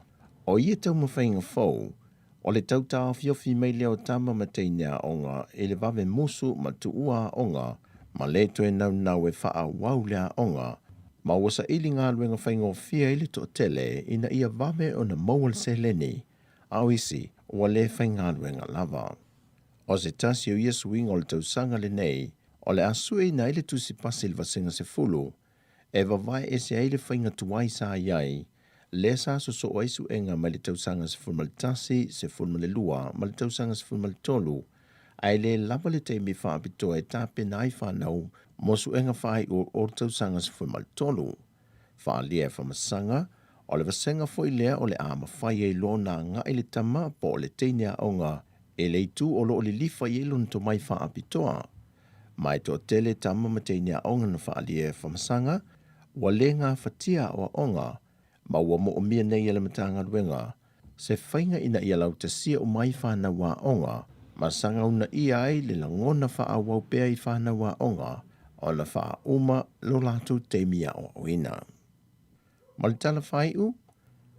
E le malanga ta amilo au telefo i le motu tele i sala whai le vai ason te nei, na asi ai le tele o mata angolo o iai talo le vavau o le atu nu i le motu, ma mai te wina ai le tele o no fuanga ua tuufua ma ua leto iai nisi e vaia, au nisi mata anga wa tapu nia. O le mata anga o le vai lau mei sa to le pai, wa tapu nia, fa pena foi ma le ape fai mai ai fa le alupo, wa tapu nia foi ona le tūlanga le saunga le mo, mai na faa lia se tasi o le afio anga i telefou, wa le o to iei se faa nau nau o le li papalangi na ia fai le mata anga, e to e faa le leia. O nisi o afio anga wa tu ufua le o to iei se isi o vaia, mo nisi o le afio anga i pe o le masani iei a o iei tu risi, o le mata anga o le vaisu o toto, o le fafao sa wali, ma le ana o vata sili. O nisi mata anga i pe o le ina i lau i fale alupo tai lava, ua kava ato e le vao, fa pena fo i le mata anga i le ana ia opo, wa le to iei se le ne fa awau wai kon karate sa o la te wina le awala anga i le mata anga, e whapena fo i le liu mai ai whangawhau, o matua le lo atu lava la loi le vanu, e le mawale lunga o la au ona o le to e te ua. O mata anga e lua o le malu ma le tuunga mau le tau pousa le aula, o tele ina solo nisi vaenga o le tuunga mau, ma o le to e maua fōlinga sa iei mua. O le tūlanga vai o moso i whale a lupo tai, o i whapena fo i ona le to i lo fōlinga sa iei le amatanga, le na whae loa le tamali o lotu wai lea mata anga i lona whanua, talu mai lava o na poloka ma le to iei ni tu risi anga i atu, o sea fo i ona to e whaale leia. O talafowia mai Samoa, manuia le nei aso le tātou atino, whasoi foia.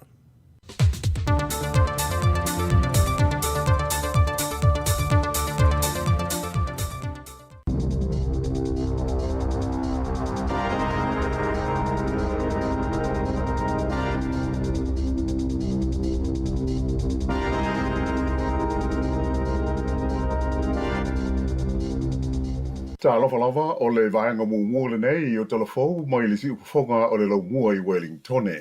O le tala mua, o lo o ina nei e leo le taitai o le lotu o le Destiny o Brian Tamaki malona Hawaii i se te whaasanga i le tui pui o le whaamai le asa whaia i le ai o kalai stete.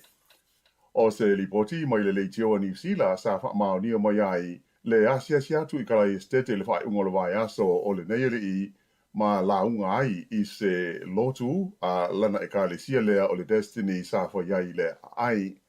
Ele ngata i lea, a sa whaia fo isana tautalanga i le malae o le Central Park i le stona ai i le taimi o se whaatasinga, lea na whaamatalaina e se sui o le Destiny o se tāwhaonga ai le o se te whaasanga i le tui pui o le whaama ai COVID se furumana iwa.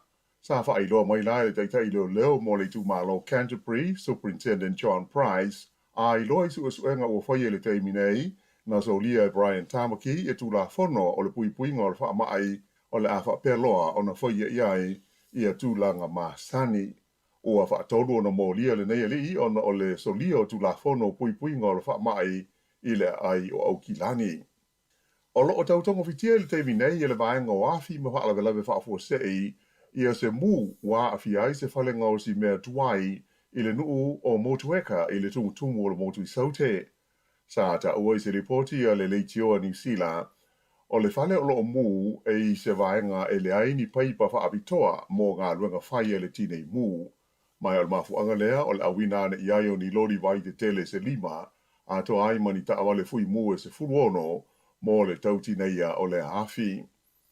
O le isi mū le ana li potia mai ana nafi i le nuu o Wanaka i le motu lawa i saute, ua manuia nei tau mwhai ngā le tinei mū, mai o mwhai o na tineia i le hawhi. Tupu le whalavelave le sa e la talata i le nuu e tau o le Glendu Bay, mai sa tāpuni ai mō se teimi le awala tele le Mount Aspiring Road, le e ui atu i le vaenga i fia tangata e tōla wapi ai mō tā whaunga i le vai tau o le mawhana whana. O le teimi, sa i longo na malosi ai le solo le awi, e fitu ni wa le helikopta sa whaau ngai nai i le fui ina leo le tonga vau na fia.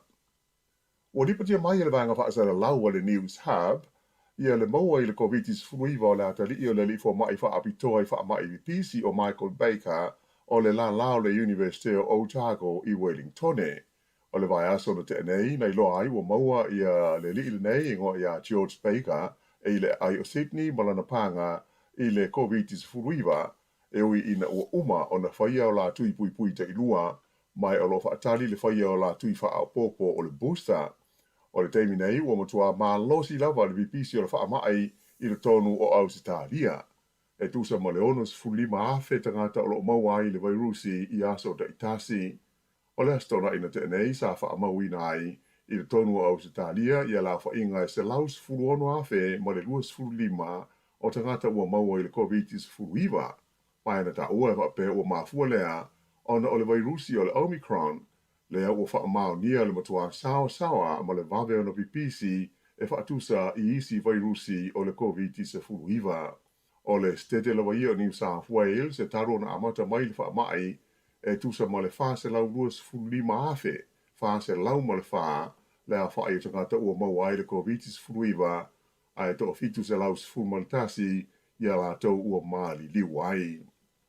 E New Zealand nei, e valu sfulu lima la whaia mai fau COVID-19 sa whaamawina i le tonu o aso e lua ua mawai atu nei, ai ono sfulu male lima la whaia o isi ua maua i le wha mai i le tonu o no whanga ia o wha anofo e se ai tangata malanga mai whafo. Sa ta ua fhoi i le ripoti mai le mtanga runga le soifua malolo ina, e toa tonu sfulu tasi tangata o lo tonga fitia nei i whana mai ona o le COVID e au fia ai tangata e toa lua i le tonu o le vaenga mō ngase tinga ina. O mai fau i le lautele le tunuu e limas fulfitu i le tonu o Kilani, toa fitu i le Waikato, se fulmaleono i le Bay of Plenty, toa tasi i Taranaki, toa lua i Rotorua, ma leisi toa lua i Wellingtone. E le i aise li poti ana nafi mai le mtanga ruenga ai pe taina whaamani mai hopea, o mai fau e lua i le tonu o le lau mua. E fe so tai monisi sa malangatu i le tu malo o le Bay of Plenty te taimi e le i mamao tu nei. O lo o masalomia e iai so tanga o tangata nei monisi sa awai i se whaaringa tele o musika le ana whaia i Mount Maunganui i le aso tolu o Januari. Whailo mai fo i mtanga luenga a le soifua maloloina. E luas fumaltasi afe, valu se lau lua fultasi la whaia tui whaau popo le booster sa whaia ananafi. Ai ese ai le fitu se lau fast furuono tui pui pui mua, ma le lua afe tolu se lau tolu sfutolu o tui pui pui lona lua. Ua walo ia mai le whaau o peo no vevela, ma la aso o le tau mawhanawhana i le tonu o New Zealand, ona o le tulanga o whaingoina sa i nisi o le La Nina, e au ai le mawhanawhana o le Sami, ma winga toa maa li o le tau, i e mafuai o na vevela le ea ma le si o manga. O se li poti mai lo fisa o le vai ma le si o manga le niwa mo le masino ia Januari e o atu ia mati o lo ta wai le vevela o winga o le tau o le ayai. Whaalia mai le li su o Chris Bandolino o le vevela o le ayai o le a le mawai se moi le leia nisi le po. Mai e ta o foi o le a le tele i ni taimi e timuai le tonu o le toru masina o lumana i nei. Peita ai a o ina timu mauti noa lava e mamafa i nisi o taimi, ai mauti noa o le a whaawopea o na la ma vevela i le tele o aso. Ua lipatia mai i le whainga tāo na maua o ni awa noa mo tangata o lo ofia siasi atu ma tāha whao i le motu o le Chatham Islands i le tuisa sae o New Zealand. mafua lea ona o matua tumu i le teimi nei a wanoi wa lele a tokai fo i mawhale tei malo i ia motu le tunu u. Whaalia whapea a whai o e wha moe mo se tāwhonga i le vaenga lea o le Chatham Islands o mauti noa o le aise a wanoa mo le tau mawhana whana a toa. E whaatoa to e maoni a wanoa i a me whaasolo tua i a uni i le teimi o le tau malu lu. O le to tele lavo tangata o lo oasia si atu io atu ngotu ua lua tau sanga i le itoe malanga i whafo ona o le loka mo pui pui ngā le wha mai. Mai o le to tele lava o le teimi mua lea ua tū lau e le ai i ia motu o New Zealand. O le iwi tū o le tamao ainga o le Chatham Islands o fi ngota e pei o pāua mo tui e whaatawina mai i le tono o New Zealand nei a to fo i mātunu i whafo. Whaalia mai e le whaatonu o le company, le Chatham Island Food Company o Talwyn Tuanui o le makete o pito te le mo ala tau o loa ia o saina e awe i aila la tau pāua ola a to fo i ma le paa. E leisi vaenga le tātou tala, ua te ena le whaamasinoga e se tau mwhainga le malo Australia ina ia whaatuai mo ni aso se lua ia le ilo ina o le mata upu e winga i le visa ulfale o le li numero tasi tāronga te nisi le laulangi o Novak Djokovic o le Ausan Nafi sa whalau i tele mai eise polo inga le whaamasinoga e te ena ai le tārsanga ale malo Australia mai o lona winga o le a whaau lawa i le so o na ilo ina le tārsanga lo ia le li le nei o Djokovic mo se polo inga e whaalea o ngā ina i le whaai unga ale ofisa o whamalanga inga e ti poti ese o ia ma Australia ma fua o na malangane i Australia o le fia pui puia o lona tūlanga siampini o lo ia i le tamusanga te nisi a Australia le Australian Open le amatai me le pone i le asos fufitu o Januari. Peitai, whaalia e nisi o lo ia e tusalava pe whaia i le so le nei ilo ilonga e le mawhaia na mautinoa pe o le ataria ia pe te ena foi e le whaamisnonga i le tārsanga. I tālonga, sa i longa na le lei le tāle li kapteni o le Black Caps a New Zealand, Tom Latham, i le aso mua na nafi, o le tālonga whaita wina lona lua i kalai estete i le wā o le aukikiti a New Zealand ma le Tigers a Bangladesh. O le li o Latham mai le i tūmalo o Canterbury, le i le Latham ta alo i le tālonga whaita wina mua, le ana whaia i Mount Maunganui, na pe e le i maua sona ai, ai o le aso nafi na tamua ai o ia ma le li o Will Young le ho isa le lei lana tā. Hei tai, na pe Young ua lima sfurwhao na ai o le teimi lea ua maua ai se lau wha sfurwalu o le la tamua ma le li kapteni. Na suitu langa atu iai ia Young ia le tasi fo i o tā le leia New Zealand le li o Devon Conway mai tā fiala le tā longa ua uma le teimi fuafuaina mo le aso mua ua iwa sfuiwa ai o le li ile nei o Conway. O le li kapteni ua ona ai ile se lau walu sfuono e le ipe. E ta fia lama uma le ta'alonga le so mua ua maua ai e tolu se lau fast sfuiwa o New Zealand ai tasi lana pe.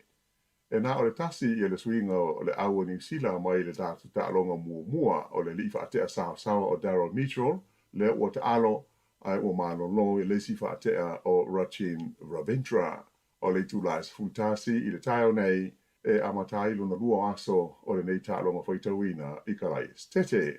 I Sydney a Nafi na tutusa i le tālonga whaitawina lona wha o le taunisanga o le Ashes i le wao Australia ma Engelani. E tolu se lau walu sfulwalu ai Australia na tuli e Engelani mai to e tasi ase pesa mana o ai Australia o na malo lea peitai sa mawhai e le masanga Engelani o na pui pui i le tulanga ma umai o se lau male lua whaatulunga ina ma tutusai i le tālonga. E pei ona sila fia o isi tālonga e tolu ua uma na manu malo umai au se tālia. O le ala ua tutusa le tālonga lo na wha ai to tasi la le tālonga o lo toe ai umauti no lava le manu malo au se tālia i le Ashes. Ma le tala whaaiu na whaatu a maua na nafi ia se malo o le au basketball o le New Zealand Breakers i le la ta'alonga ma le au o le Brisbane Bullets o ai le ta'alonga e valus fulwalu i le valus fultolu e ui le malo ai o lo tu mau pere Breakers i le pito i lalo i le whaasolonga o au o le ta'amisanga. O le isi la tu ta'alonga whaia leila so sufau Januari e whitau iai ma le au o le Jack Chambers a le motu o Tasimania. O le whai unga nā, o le nei wha apopoka o tala whau.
Le whawhianga mai le young lovers, ia, ma le ata mai, ia whtau i le whai ma le tātou pokalame, o le ata o le tai au, ia, e te tau whai ona e ata le nei tai au, ia a whianga iei whai oe i fuafuanga i tono le ainga, ia e meise whai le au ngā lue, a e meise lawa i lātou ia whatu a mata lātou ngā lue ngā le nei tau sanga i le aso, i le tai au nei pela o tamana pio atu pe, pio atu pe wale fia wha i tono whalawhai ngā lue ngā, ia a ele manatu, ia na fua mata fia ngā ruenga nei tai ia mai siva mai tātou wha fia na tai nā tū ma utou na ia o loo wha whonga mai ele ngā te lunga le tātou ala leo ai wha pe fo i lunga le app o le tātou Facebook o lo mai mo mai nisi. Ia ma le nisi o lo mai mo mai fo ilunga le tātou YouTube le nei mo le tai au. Ma lo lava whaatai fo i le fisoso ani mai tātou programe. Ia e ala i le tau whaaso mai. Ia fisoso ani mai fo i. Ia i mata upu e pei o na whaimatasala atu le tātou leina. Ia whaatai fo i a te ole nai maasani nai wala au mai. Ia ma e whaasoa mai. Ia tātou mta upu. Le tātou whaalongo i Samoa nei le tala mai Samoa. Ia le sunga tāse Salem Sam le tūlanga le sa malanga ta amilo i le motele sala fai. Ia e inisi o mata anga na o matua aufia e vao se i tūlo ura le whafonga mai le atunu. Lona winga wa avea le to ia i oni tangata fo le tāwhawhao. Pārarangi tāwhao tu le tātou atunu. Ia mamafu anga ua le mwhai ai, ua le pewa whaatara le ai nisi. Ia tūlo ura le whafonga mai. Ia nisi o fia anga e teu, ia nisi o mata anga. Ia pe nisi o mata anga nasa o tō whafonga tu iai. Ia nā ua te le na ufi le vao, ia ona ele i te wina. Ia lona winga se vanga na fo ia ua si le fia fo i matatala. Ia ala vaa e malanga tuai ia tangata ia tinu i fafo. Ai mesi tātou i New Zealand. Ia tāwhawhao. Ia le au tūrisi. Ia ona ngai fo i leo atunu ea mata ona toe teu ia nisi o fio anga ma latou mata anga. Ai awhapea, ia talo le tātou lena awhapea o ieise awhapea o le tau fio anga e ieise mata anga fo i lea. Ia mana ia fo i lau wha ilo mai. Tau mai ona matou wha mawina lei lalo. E fo istaimi ona tau fo i lea ma wha ilo le tātou sui wha salalau i le sunga a tāse Salem Sam. Ile ngatai upolu e whapea fo i le motele sala whai. Ia avili mai tau mai po o le tau fio anga le iai le mata anga lea. Ia ua lea sa so o le tātou ale motele sala whai le whai ungal vai aso. Ia i le malanga le sunga ta se Salem Sam. Ia e pu e mai fo iniata, ia o videos, ia leo le atou sila iai ma tātou mata iai. Ia ili se taimi o le uli o le atiu te mai iai, ia le sunga ta se sa mai Samoa. Ia on tātou mata fo ilea i videos, ia ma tātou titi ngata avale na la alu. I taimi o le uli. Ia ma e sila fia ai. Ia nisi o mata anga nasa au, ia li tātou tau tua le whai ungo le vai aso. A whapeo iai so se mata anga le tau nuu. E te sila fia fo ilele o se alanga tupe al tau nuu. Ai te whaafonga atu e le o fo ilele lo maua mai Samoa. E mana e fo ilo whai loa mai. Ia o i stem fo i ona toe malanga fo i leo tātou sui whasalalau ili motele sala whai. Ia o nā asi la ia ili mata anga nā o tau fio anga. Pea whapea o na e fo i lele e o maltaimi nei ele i asi e nis. Ia o le nā. Ai fia vala au mai le toru valu lima lu o whātasi. O le o whā toru valu lima lu o whātasi. Ai a whai ai leise mata anga le taunu. Ia. Leise mea la fo i lele la polei fua le na vaenga. Ia e na o nuu o lo ia mata anga.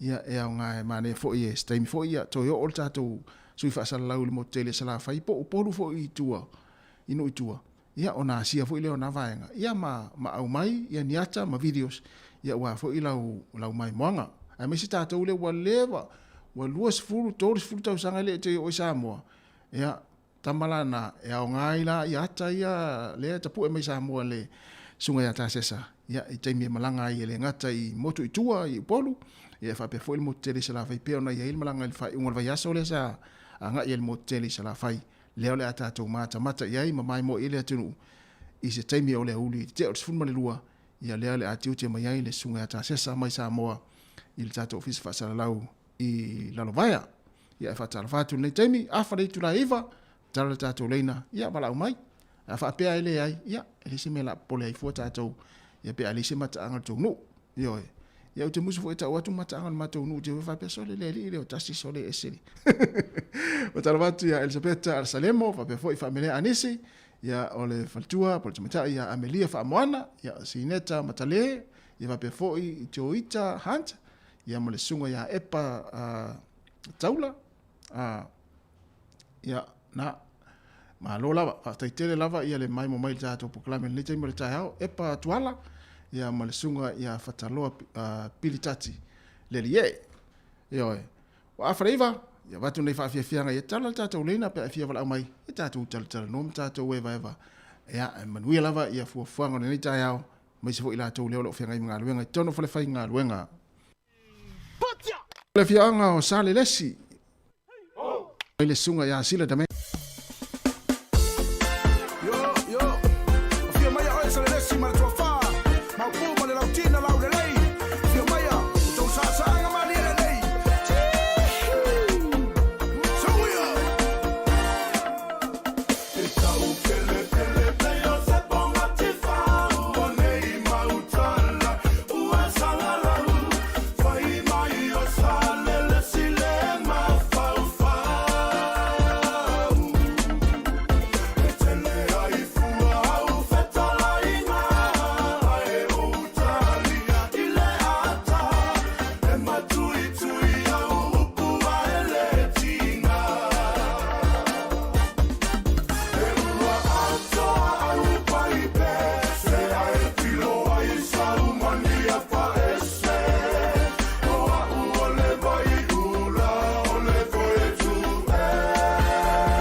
Say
Le whawhianga mai le tia maa o aso umalava ioe. Toi luas for minute na tale o le tu lai se fulu.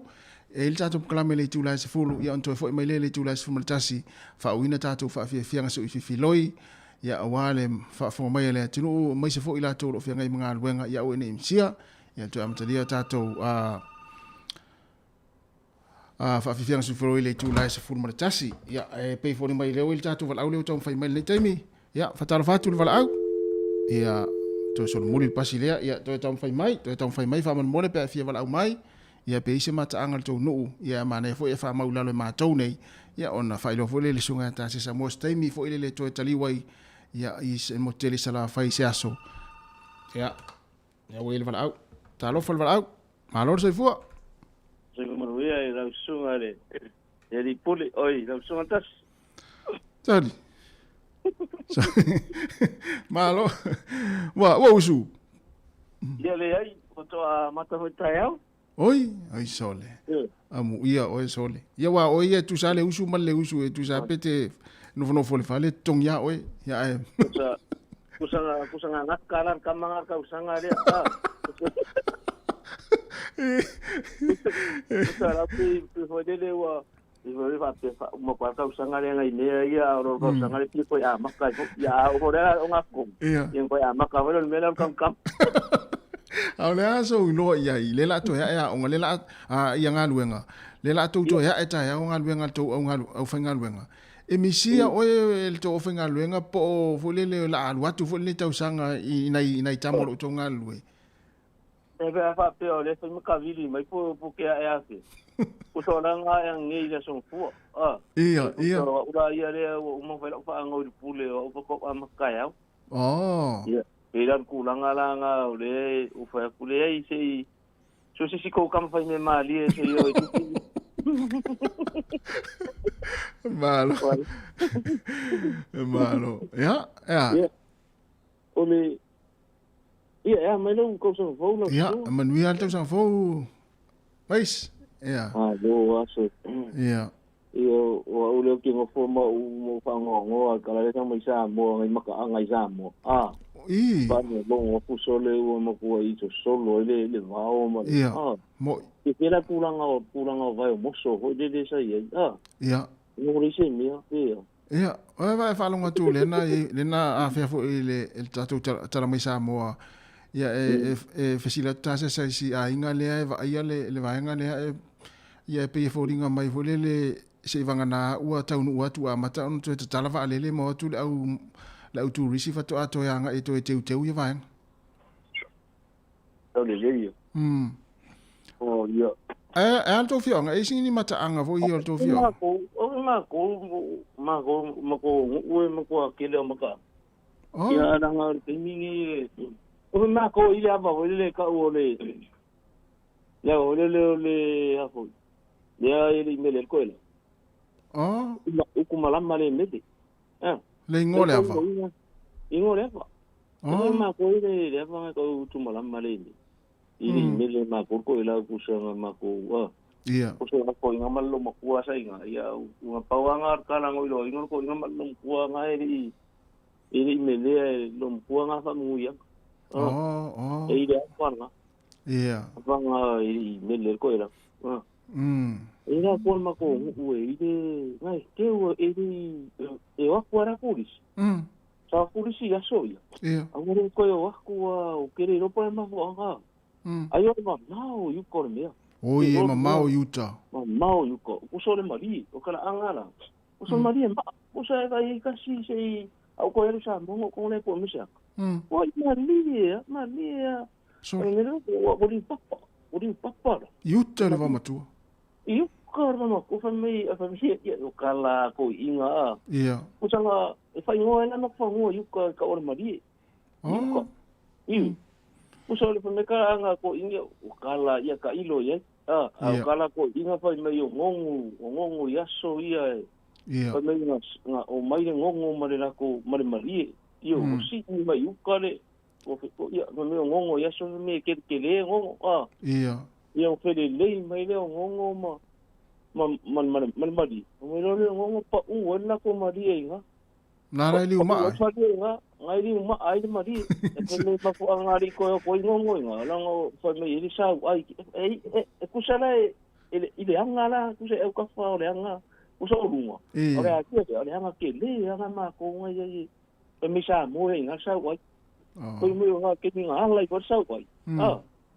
Ni nga lai por sa ai ai fa me wo ke ia o ke ingongo fa me wo han lai por sa ai fa me pa for man ma dia nga. Ya ka foi do ngor. Ko kala anga e va ai dei ka sima ko ima li mo ia. Maka ai amare o ke ra ka ala o ke le e ko fo ma ko. Ya ke wala ko mara yo. E va ia ti un ko fa asu no ko ka ka pu. O lo no winga o le tala no mai uta ile va matua. Yu ko va makua e nga kongure. Laka ile mea le o soi foi la wala le sa fai ele le ora kuai le alo ka to kamea sa un mai ngai kusi ko ka kamea pero no ponga nga e ka pa no mai kala ia sa alo 100 million bra to fai ngai a wala ia so laka ia e mo ko fo ma ko laka ia au te lo le mafu anga na wale po le mamau i uta na o fa nga ta na o tanga te teu Ane ka mpai ia mo kusi ngai mea ia le wa ko fa ro longo ile malo le na poli ka ni longa re yo teu a wala ma nga iuta i me i mata anga iyo ma ia maka anga i ko ia male anga ke vai ke alu le anga e mango melistiko ia ma ia maka anga ma ko ia e stu wala vai kafe le vai ia mane vai ia mane vai tono pa se no ma ko ile o nga eu so me ka manga le waku len kafe le pasi foi nga le pasi kafe ma go ilang ia le vai nga sa mo nga le dia nga eu so ma yuko tole ahora nga parta nga mango mai nga ia ele me se ko eu ma sa nga ma ko e vai le vai nga ia me mo ki au foi vai ele la ko vai no vai nga sa ko dispiko pa pa o ma o vai ele ke yuko ia sa ole na nenta feli pasi disi vai time ia na fe pasi ia ele kasi se pasi nga fe no ia sa ele pasi nga fe ka va mo mana ka nga mo ko ke manga o ko ia talo sia i le time nei le fai pule o tu malo mana ia foi sina mata anga mo e foi tupe o te loa o le tangata fa peti to e foi Samoa te loa o levan to ta fa tangata mata ina ile i vai ngana ile papa na te fai mai e fa rongo mo foi lo leo ka ko fie po le leo tangata mo atu le mo la le niu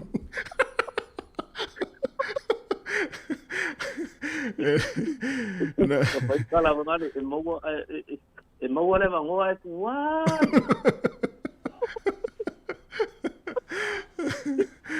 malo vai la va vai to so ngi la bukalambe vai e lo ngai fai ko kasi ama mana ia tele vai ngale o fai lo mai ia taru sia ia sei ia o te le fai ngata na o il tato tam fa sal la ona ele te wala nga yuta le ke lo la o ke mine ngo walo mari o ko ma va ngai fa fonga ngara ku Ele podia uma cara o ano você meio de rua fez o gongo.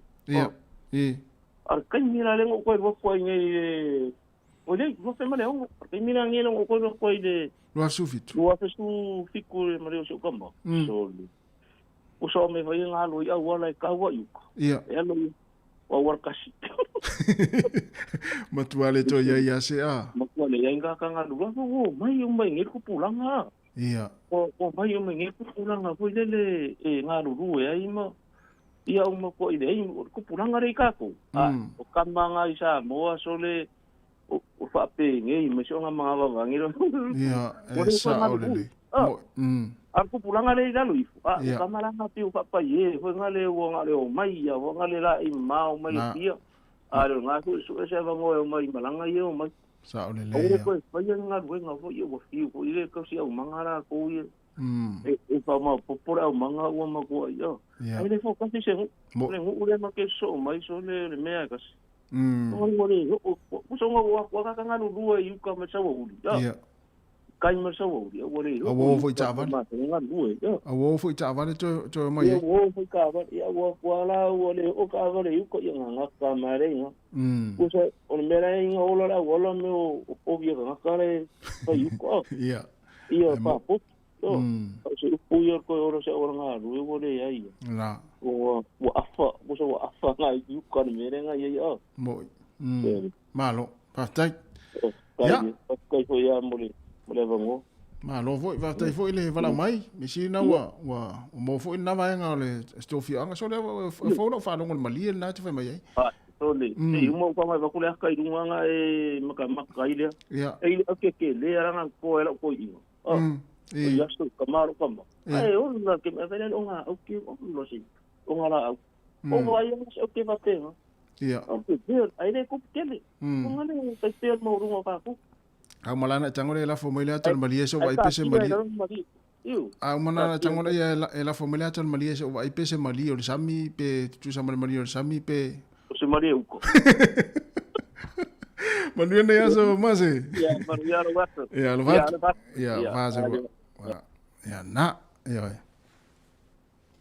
ya ona o nai mai ngolele mare fa ilo mai pe ini mata angol to fi anga ese mai mata anga ya sa ta mi lo ta to sui fa sallau Samoa e mana foi ma to te fa manatu ya pe ato e a si i motele sala vai se vai taimi po se aso yo na nga foi le po mai ata ye pe yo le ye o te lo le te yo ta to tam fa sallau ile papa le maliele ta o ele sunga ma se lo no wingo matua u fi le vaoma yo o leo to iva minuti ona tale o se fulu ma tu fa fia fianga lea pa te tele lava le fa fo mai tal peta to lena pe fia mala mai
tu tato pese na le wel tato wala ule tang fai mai talo fai wala au ma no se fu of tai don sai mai ya fa kai fo de on sa yang talo va le mtila a mel ta yao manguia fa kai malo va tai iyo na kamanga ngau mangi ngau kanongo iya kusa wala ngade usungi nanga kilo le ya la yo ku kapinga ngai me fenga wenga mo le ngal wenga iya ku sore un kanga ngane ngane ya kon iya ada kulinga I kangaka fo ie o seki mea o masingi ma me fai inga ruenga. O inga me ngā lai fai ngi. I rengi ngā ruenga skede ngā rewa ka penga ma seki. Nā mga masifo de ngā lakwa kai au fai ngā ruenga roa. O winga ngā o kamanga e. Ngā aku fo ida ia de kamikami ia kongo whawhainga ruenga ngā ruenga ka ngaka ia ngā wangi e ka penga. Moi. Ia kongo ngā re uso ia ngi. Ngā kei roi ki ngā inga ngi. Moi. Ia. Maka furtau sanga ma winga o ia ka ngaka e tau oi tam. Ngā kamilo mkilo re waki po kai kai mangap. Ai sa ole le. Alo la vali. Malo foi le tapo mai. Ya. Nga yaka nga ka baba ya ku ya nga nga foi nga ka sesen ka sangam. Io Ai nga foi da so si ka ko. Tape ka de ni malia yu ka ko nga irwa ma ku so le ngai. Ia ni malia le. Ole no le o tali. Ya sao. Fa me ole Maria la liu papa yu tele e tu la tu nu. O makula o kele lo ngi kami po ko dia ngele e ye ma ayu ko de makungu. Ila falaka. Ia. Ole kalanga o ngolange fa pia o pipili merka waso. Ngai liu ma ai runga ngai falaka. Ia. Aka maka ba aila ya soia o krai a ko no fai popo se kulo maka e makua fai mai fa perfam kana ngai nga fai aku le foi le pipili de o infa ku ka waso le pipili e oso lunga e fa. Ia. Ai fa singo ia wala e la o. Ia. Ai fai mai la wa mar pipili e fa. Nga di uma ai lunga nga ngai ke ai fai wa e o ko fa kai kas. Ia. Ngai vai le monga le ku mai lunga le kwa o ia le fanga ma fale la kai. Ia. O le ngore monga nga o ma fafa. Ma fafa. Ku sa o mai fafa. O mai fafa. Ia. Le konga nga le fa ngore le monga nga ma ko i. Foi nga suare wala sua lunga vai la i mango ku lua le ku lua. Alu sa keu ye da wala ya so ya sa foi me fi kulisi aku ye lunga maka mai nga ilalo I falla tai lo mai sa vai mamangongo ma pori ma muri fogua ia lo aku ko le fanga ko ya ai ka kele lo ngi vai kai mi poko le lenga keu pa wan menga wala ya alu ilalo I patselama ia esa Ile maanga ia kiri lopu ia wa maliu si ko inga sa ke uare wala ias. Ia ma ke uare maanga sa ia au ka fora wala. Por tala ngai la fa longo iai. Mana ia nei vaenga na mo tala tu ole tu no e mana ia ai ia mo meo e mo wai fo ia mo meo o tupe ma fa mo dianga I la uta fa wat. Ia Waya ia ngai ke ngi ki ma ko wai ngoi le ngo ma fafa. Ai da noi kara ke le skin kikinga mau ke ku puranga sa ngoi le ngo nga. Mana o mai fafa. Ya ngo ia pior menga ia mala ia waya le makanga ko falla ke mingai ia. Ya mo sa ngo ka se sa ya lu ia ko mo ngai ngo fanga yof.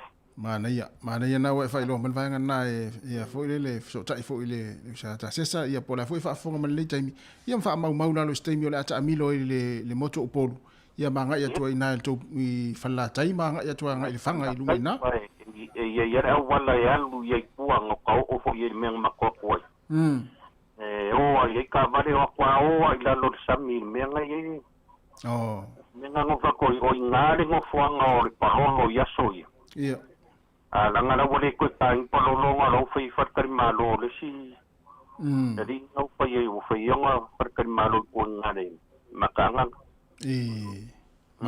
mana we fai lo man vai nga le e fo le la mau fo ia fa mau fo lalo ia wa o mata anga fa o vai fa pe e fia vavaia e mamai mo i tangata fo le matutua. Le fafo mai o Samoa. Ia mai se ia la to fo le leva le to o i ainga i Samoa. Ia mane ia to fa ilo i waenga i mata ia. Ia to le tuai. Me nga funga o ka fifia o ka vai ko o sau fo ia sa tu ia tu so si sa ta so.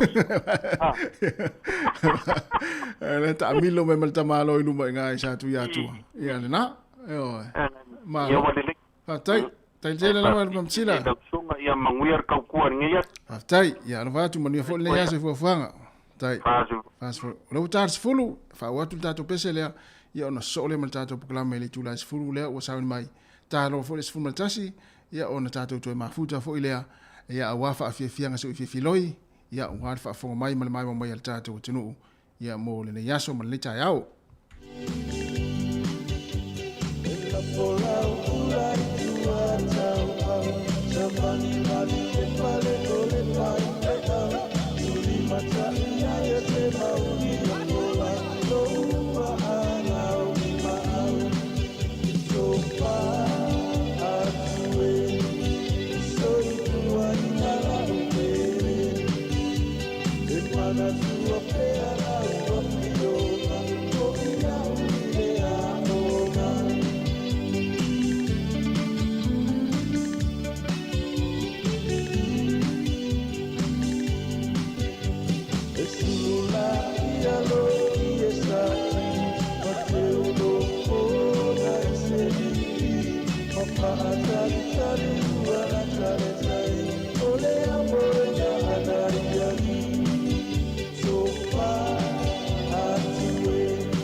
O te whatalo whatumula o whaalalo whafonga le tino le ni tai au.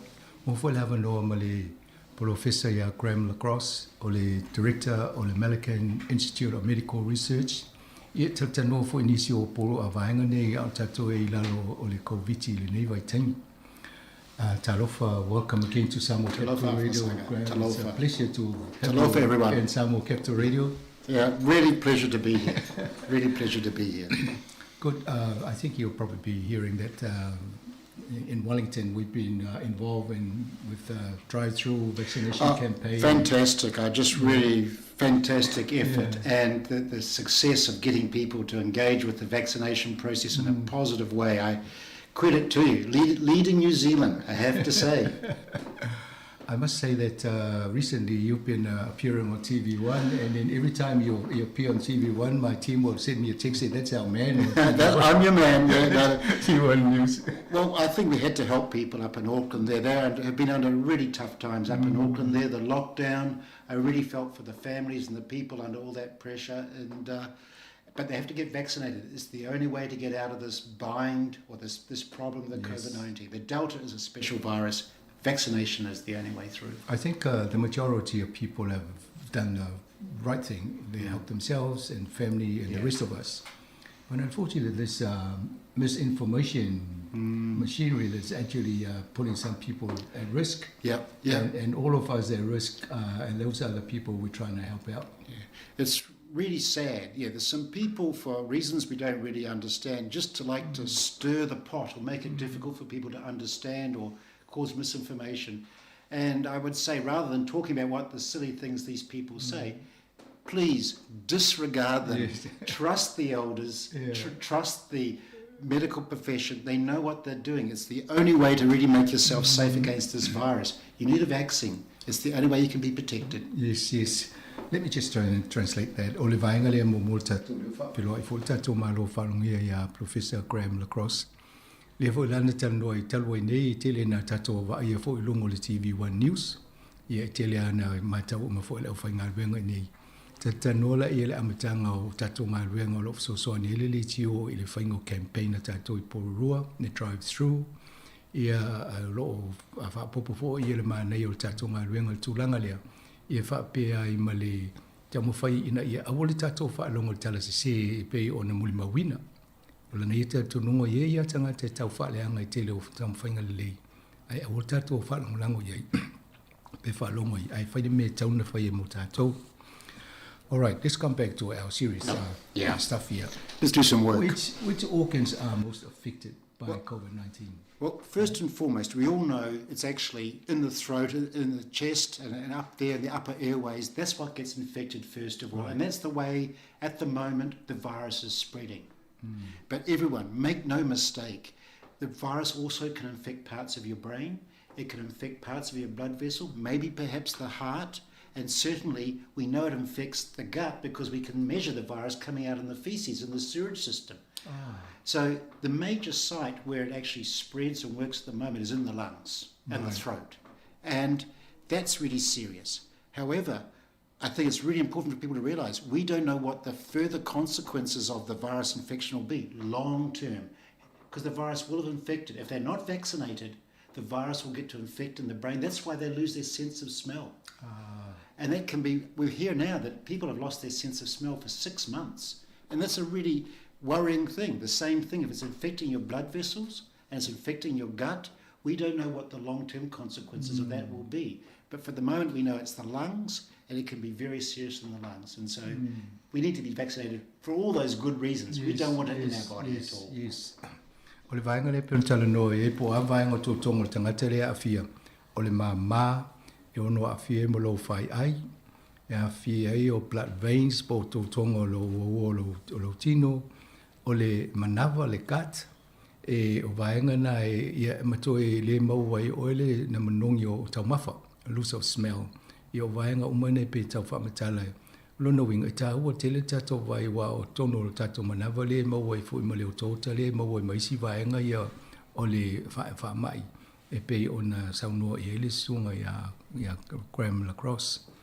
So we've been trying through our health program to make sure everybody stays healthy. And you're very keen on finding out how the immune system works. Yes. So what is a well-functioning immune system, Professor? Well, I'm going to put a challenge to you. We often use the word Goldilocks, the Goldilocks phenomenon, like when referring to porridge. It can't be too hot or too cold. It's just got to be just right. So the same with the functioning immune system. A good immune system is, it can't be too strong because then you get arthritis and gout. And it can't be too weak because then you have serious infections from the COVID-19, or you actually have cancer and things like that. It's got to be just right in the balance. And so you mustn't do too much. You notice that when people become these extreme athletes and really stress their bodies, they get very susceptible to having colds and flu infections because their immune system is under such stress. So you must just try and stay in a bit of balance yourself. And people know when they're in balance. You must sleep a lot, have good sleeps. You must actually not drink too much, and you must actually have a healthy, balanced diet. Give all the minerals and all the vegetables, really important for a healthy immune system. It's a shame that you don't have a device that puts you on your wrist that tells you every now and again, or beep at you. Oh, yes, we have so many things. We have the phones beeping at us, all these beepers. It's true, but I think people know when they're, too much meat is not good for the immune system, but too little meat is not good. It's got to be this balanced diet, and people know when they feel right. I had a nutrition once, and she said, you measure your plate into about 3 portions, size of your fist. Very good idea. Your meat, your veggies, and your carbohydrates. Yes, exactly. And I thought, that doesn't feed me. That's too small. I don't want to say this, but certainly you're not as old as me yet, but at my age, I've got to watch it because my body, no matter how much I try, it doesn't burn up those calories. So you've got to just get the smaller and smaller. Why I ask about the immune system and functioning, because there's some misunderstanding by people. If you have a good immune system and you take a lot of vitamin C, then you're almost like protected from COVID-19. No, that's a myth. That's an absolute myth. I think what people have to understand with the vitamins, the vitamin D, the vitamin C, the vitamin B, is that if you don't have them, your immune system won't function. But a part of a normal, healthy diet, there's enough vitamins and all that, will make the immune system normal and healthy. The trouble is, you don't achieve anything by you don't get a better immune system by having more vitamin C or more vitamin D. There's a certain maximum where it doesn't make it any better. Balance. It's a balance again. I'm really sorry to say that. It would be so simple if we could take a pill to make our immune system the best. It's not like that. Okay, let me tell the other people in the language. Ole vainga le matata no yai ole vainga le te ena ole tino e te ena ita to pe pui eta to mai te leo me tupu ne me ta ole immune system I pe ole vainga fo ina fa pito ia so nga ale professor le la tata no ia fa mai ele anga fo pe le te le lo immune system e wai e mo wai o ile gout mai si arthritis mai me fa pena a vai fo pe maulalo ia ona ye fo leo isi to nga fianga o e mawai ai mana ia le paleni olona winga o le tato tau ma fa paleni fa ia exercise ma vaenga na lan fa fasili le wo ye ni so tato nunga fa pea ale le immune system olona winga e te le fianga fie pe te le mo fo o le COVID-19 e le tau tino le professor le ai se na tel tunuma ele va pe ale lelo immune system le mo wala ia o le tulanga na o lo afie tato mai tawa ne pui malu tato isi vaenga pe ona ele tu lo fai nei. Thank you for that. Looking around, we started back in 2020 with this virus, and this is another spell of lockdown in New Zealand for us. I think there's some kind of fatigue happening around the world with the lockdowns. And now we've witnessed with Denmark and UK, they're sick and tired of lockdown. So they prepare to live with the people in hospitals and dead people. It's not just fatigue, it's actually, you cannot control the Delta virus. It can bypass you. So there's no point staying locked down if it's destroying the economy and destroying people's jobs and keeping people trapped in their houses and not getting the other health care that they need with their heart attacks or with their cancer. And so I think those countries where people are very densely packed together, they're on the size of Wellington, you've got several million people, and so it's very hard to deal with a virus like the Delta virus. So they've just had to accept the fact that the virus is there, and they've got to try and cope with it as fast as they can, which is vaccination, and really try to have face masks and minimize the amount of dose of virus you get if you do get infected. Right. So coming back to that, what you just said, you've got Denmark and you look at their daily intake of active cases, and then I thought, how can they risk, and we've been looking for this magic number of people to be vaccinated to be safe at that sort of... They've got to get up to 90%, and one of the things we've got to remember is the vaccine we have, it's a good vaccine, it's a safe vaccine, it doesn't hurt anyone yet, but it's not actually quite stopping the spread of the virus. So unless we get everyone vaccinated, there's always going to be a few people who could be quite seriously sick. And that's some of the trouble why you're still seeing people getting sick over in those countries, because they haven't got the last 20% of people vaccinated yet. And some people believe that once you get vaccinated, you don't carry the Delta with you. You can still carry it. Yeah, the Delta... No, not this situation. In the future, and that's what we're working on. We're making a vaccine that will just make the virus disappear, eradicate it. But that's not here with us yet. That'll be next year. But this year, we've got this vaccine. It's very safe, but it doesn't get rid of the virus the same way. It's still just a little bit spreading around. Right. Ole vainga le tata no ye pe o isi no ye Denmark UK. Ye ole pe o te tala la to ole te fai loka pe masanita to. Ye le fa le professor. Ye loinga tau na mawaluna le lunga le la fa tanga to mo fai la to pui. Ina ia tau fai pui e to te le o le tunu. Ia tato ina ia lo tau fai tato tu langa na le fo tau fa malusia ina ia to te le tato e fai ia tui. E wai e fai ngofio le sila vai ngale na fsidia. E te tulungo nisi a umulon whai o tui pui pui e te leto tau a vea le COVID-19 po le Delta. Tali le sunga ya Graham Lacrosse le ai e mwhai a ona e mwhai o le siama ai a fia e la tangata i ele o whaisela to tui pui pui. Yeah, I just sort of repeat it because there's this misconception that understanding that if you're vaccinated, you can't carry the. Oh no. But the trouble is, you can carry it to your folks who are not vaccinated, yeah, and they'll be badly exactly, impacted. Exactly, and so you've got to protect yourself, but also all the ones you love and all the ones you're going to meet. And and at the moment we haven't got that kind of vaccine yet, so we have to be careful with the way we move around still. Right. There's some uncertainty about the people below 18 and under. Mm-hmm. Whether the vaccine is safe. Then I think one of our previous programs we said it's now coming out to the year 12. Yeah. Already discussing going down to the year 5. The results have come out this week. Yes. That it works in 5-year-olds and above. It wasn't so much safety. It was actually, when you have a young immune system, when it's learning to be an immune system, sometimes things don't work the same. So before they rolled the vaccine out into the younger people, they wanted to make sure that it actually worked and made a good antibody response, could stop the virus. And so now the results have come in from a whole lot of studies done overseas. It looks safe and effective down to 5-year-olds. So it's very safe.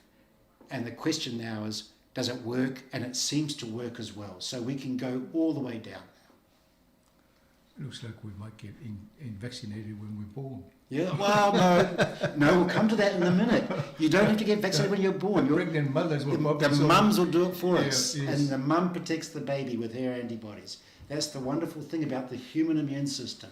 If the mother gets vaccinated, her babies will be protected. So that actually brings me to one of the questions I had in there, because there's, again, some misunderstanding that if you're pregnant, it's not safe for you to have the vaccine. No, it's very safe. Our body's immune system, or the mother's body's immune system, is designed to take all the bugs herself. She's got a very mature, very effective immune system, and then she transfers all the antibodies and all the protective defender cells, or the antibodies, to the baby. So when the baby is born and it lives for 2 or 3 years, it has all the mother's protective things inside it. It's a wonderful way. That's why we survive. Right. So if the mother is not well protected, then the baby is not protected as well. That's right. And that's why babies can have some problems. So it's really good if the mum is well vaccinated beforehand, because she sends all the goodies, all the good stuff to the baby.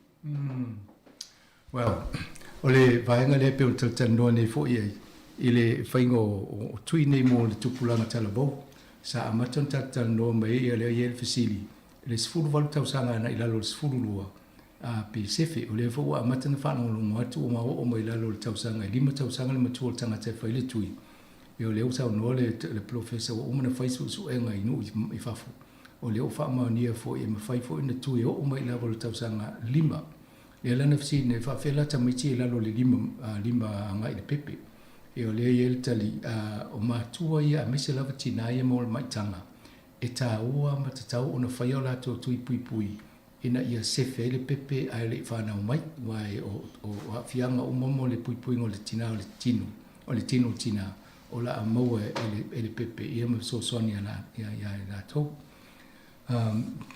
So it's a lot of things that we need to unpack and try and help our listeners, because some of them still got this, said, I'm not quite sure, that needle will go in my hand. so help me try and make sure So with the Pfizer, and the New Zealand government has been very careful to get the best vaccine for New Zealand. Sure. And has been careful to watch all the studies. Now there's hundreds of millions of people have had the Pfizer vaccine. No problems. People might have heard about a lady down in Christchurch who got sick and died. It wasn't because of the vaccine. You can have some conditions, some preconditions, and sometimes having an inflammation can make you feel. And so if doctors are onto it, they can actually stop problems there. But with this Pfizer vaccine, we have the safest, best vaccine, and it is 1,000 times better than getting the virus infection, than getting the Delta virus. So the vaccine is the way to go. And how long does the effectiveness of the dose stays in the body. Like you've got first one. We're learning it with 2 doses. We know that 1 dose is okay and keeps you out of hospital. 2 doses really makes you safe. We know that we're comparing all the vaccines around the world now, and we know that after about 6 or 9 months, the vaccine dose starts to come down a little bit. We still think people are very safe from the virus. We know that, but what we are preparing for next year, we'll have to have a booster of some kind. It may not be the same one, just to really raise the immunity up again and give us a long-lived immunity, but not now. Let's just get the 2 doses in this year, and we talk about next year. But this just addressing COVID-19 and Delta. What happens if something else comes up? The virus can't go too far away. This vaccine is proving it gets Delta, it can get the Lambda, it can get all the different Greek letters of the Greek alphabet. We have not seen a virus yet that can completely escape the vaccine. So that's good news. From all the overseas, in America, South America, in America, where they have all the viruses circulating around, the vaccine gets them in the end. So the message is get vaccinated. The message is get vaccinated. It's the best thing we have. Ole vainga le penta tanone iai. Ile tūranga ole whamai ma le vainga le iai. E ele tina le whapena maliu ono ole tui. Ai le ai, ole eo whaamania fwoi. Iei no isi a unga po onisia a fianga o mai na mawai. Ia ole na whaisu suenga ile o tūranga na iei ele o sa ole le whamtalanga na. Tala nole i le whaingo o tūranga o tui ma vaenga i e peo na iei nei i le lalolangi. Ia ma le sefe mo tātou. Ma le tūranga o tui, e lua tui le whainei o le tous mō mua, le tous lona lua. Ia ma le tala no fo i le si tui le lona tolu le pusta. Ia le sau noia Graham le lope le si fulu falmasi nei lumu mō mofta whai. A o le teimi nei, mo le whiwhiringa ni usira e le Pfizer o le tui na talawhea ngai te le mō tātou. Ma o lo sefe fo tātou. Tasia le mea ina ia talia tātou umalawa. Paula le awala e pui pui mai tātou i whamai. O siri le whawhela pe au so mai se si whamai e alo nei taltununga. E so so e ngafo i whaanato. O tūlanga umala vele coronavirus i tu ai ngā ngase mauma i wa umana a fia te tono o fo i tuine i au ngā mō pui pui ngā tātou. We talked about the booster vaccine. Yeah. Perhaps you've been working on that. Oh, so where you tell me what's happening to the work. I'm getting this all the time. Thank you. You joined the long queue. Graham, where is the vaccine? We're actually doing really well. We've got a clear candidate, really targeted very highly on the Delta virus. We think it's really good. It also gets the other ones. We're just going through what is the best way to manufacture it at large scale up.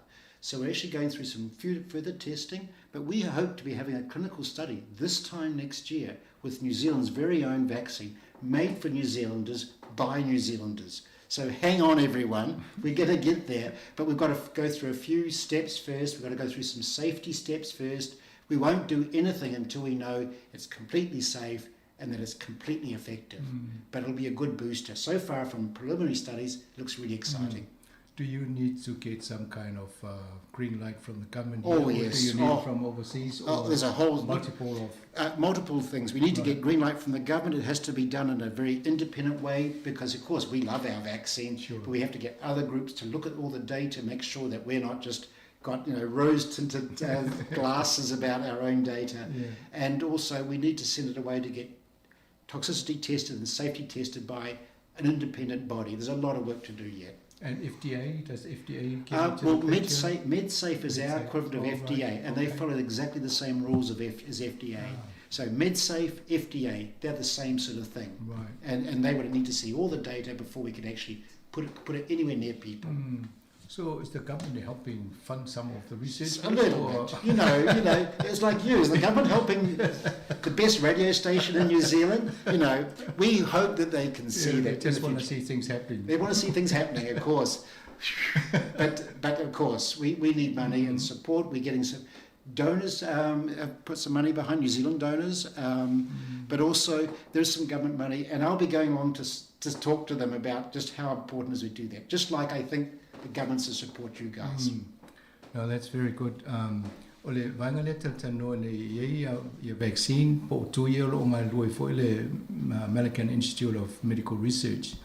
e pe sa no le professor o lo nga lu nei la to mai ia su enga mo vai nga ye tau na pasia mo o lo nga lu nei la to ele ngata ina tono New Zealand a ye fo la to pa nga lu fatas e tau fai ina ia moa se tūranga ina ia talia i mapasia i ono whai lolen whaonga polisi po tausanga le mo whai mo tausanga le wawa i ei. Al temine ia olo mo moisef so soani i lato tona so olo so soani i ia mai folo ni te tonunga o lato e tau ona e ni so soani il malo i ngalwenga taipea o ngalwenga litio olo whai nei. Graham, I think we'll just take a little break here. We'll ask our DJ to play a piece of music. Good. And then we'll come back the next part. And we can relax in Samoa here. Sure. Because we are in Samoa.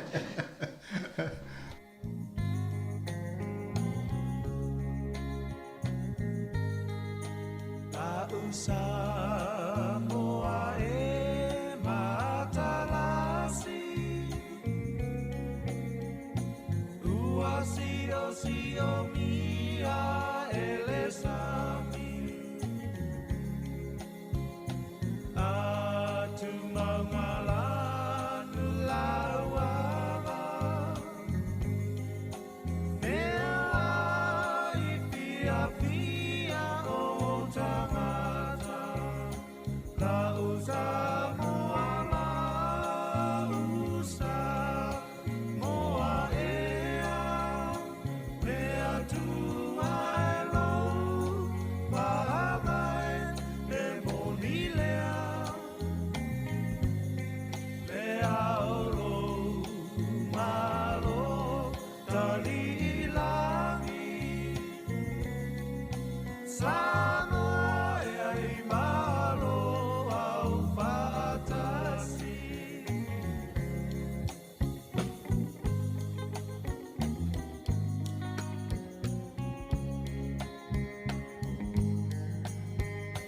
La tao e le kueta E mafana po i le bebela So se mea aua le popole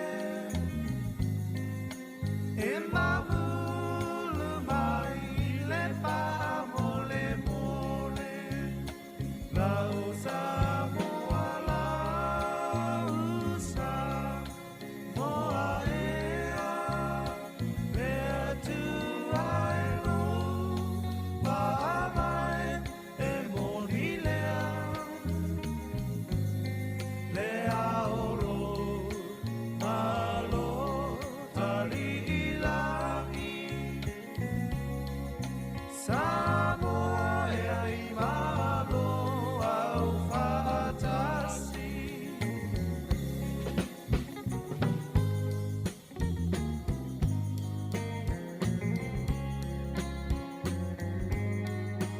Mali e toa ua malo tau O nai upu whaala e au Se mane so tau Toi whatalofa atu i le whawhanganga le tino ma whatasi po whasalau ma Professor Graham Lacrosse, Director of the American Institute of Medical Research. Tau tanoa fo inisi o tatou ngā ruenga o le tūlanga o le whaama i peo na i neighboring tuni. Recently, or lately, we've heard about this other variant coming up from South America. Yes, South America, that's right. There's so many places in the world now infected with virus, they actually can mutate and they get their own strains.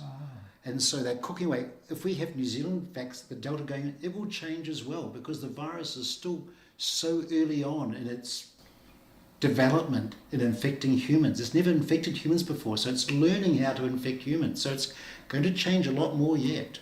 Has there been any research that tells you it can only mutate so much before it stops? We have already we can project just how far this can go. And it can't go too much further. Maybe there's a few things in there. It may be able to change which parts of our body it infects in the future. But for the moment, we're pretty sure that it's got as far as it can go. Delta is about the worst. There's some other ones, but Delta is probably the worst we're going to have to deal with. But we'll just see what happens. Can't wait. I'm sorry. I want to be able to read and say, no, it's only another year away or I know, 2 months away. but I think this is the reality. I'd really like to put out to the listeners today, this virus is going to be with us for quite a few years, for at least 3 to 4 years. So I know a lot of people say, I'll get my jabs and I'll forget about it. We can't do that because for the next few years, wherever you go in the world, if you go back to Samoa, go back to the islands, you'll be thinking about the virus, and they'll be thinking about the virus. How's it affecting people? Those people that got infected, how does it affect their health? There's a few issues we've yet to resolve yet. So you may as well just bite the bullet, everyone. Learn about the virus, learn about the vaccine, and learn how to beat it, and make sure that your family and your people are safe. That's the best advice I can give, because it's going to be with us for a while yet. It's a pandemic, a global pandemic, and I think a lot of people don't realise that. O le whanitao le tūranga pēo tau whamamlama nei. O le whamai wa le fo ue isi me ia o vaenga ia o toi oso mai fo i runga tai pēo le Delta lea na sau. A isi vaenga lea sau mai i South America, i e pole vaenga i saute o Amerika. O lea la i ele le saunanga o tātou. E tātou whaatasi ma le Delta e sitami umi. E rewa pēo e whamuta. Langa i e whisu ia ingo le virusi tonu tātou tino mutate. Lea na usiri, pē whaafia o ne e whisu ia inga lea na le toi maua lola i o le tātou le virusi lea. Ia lewa mai o lea utau a matan wavala mai lea ai lea o malamalama le fo lea o saintisi i vaenga lea.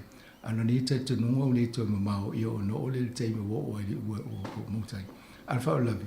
E ese variant e mo isi vaenga ese fo tātou i New Zealand e whapena i le lopo a isi vaenga le tino e awhia ai.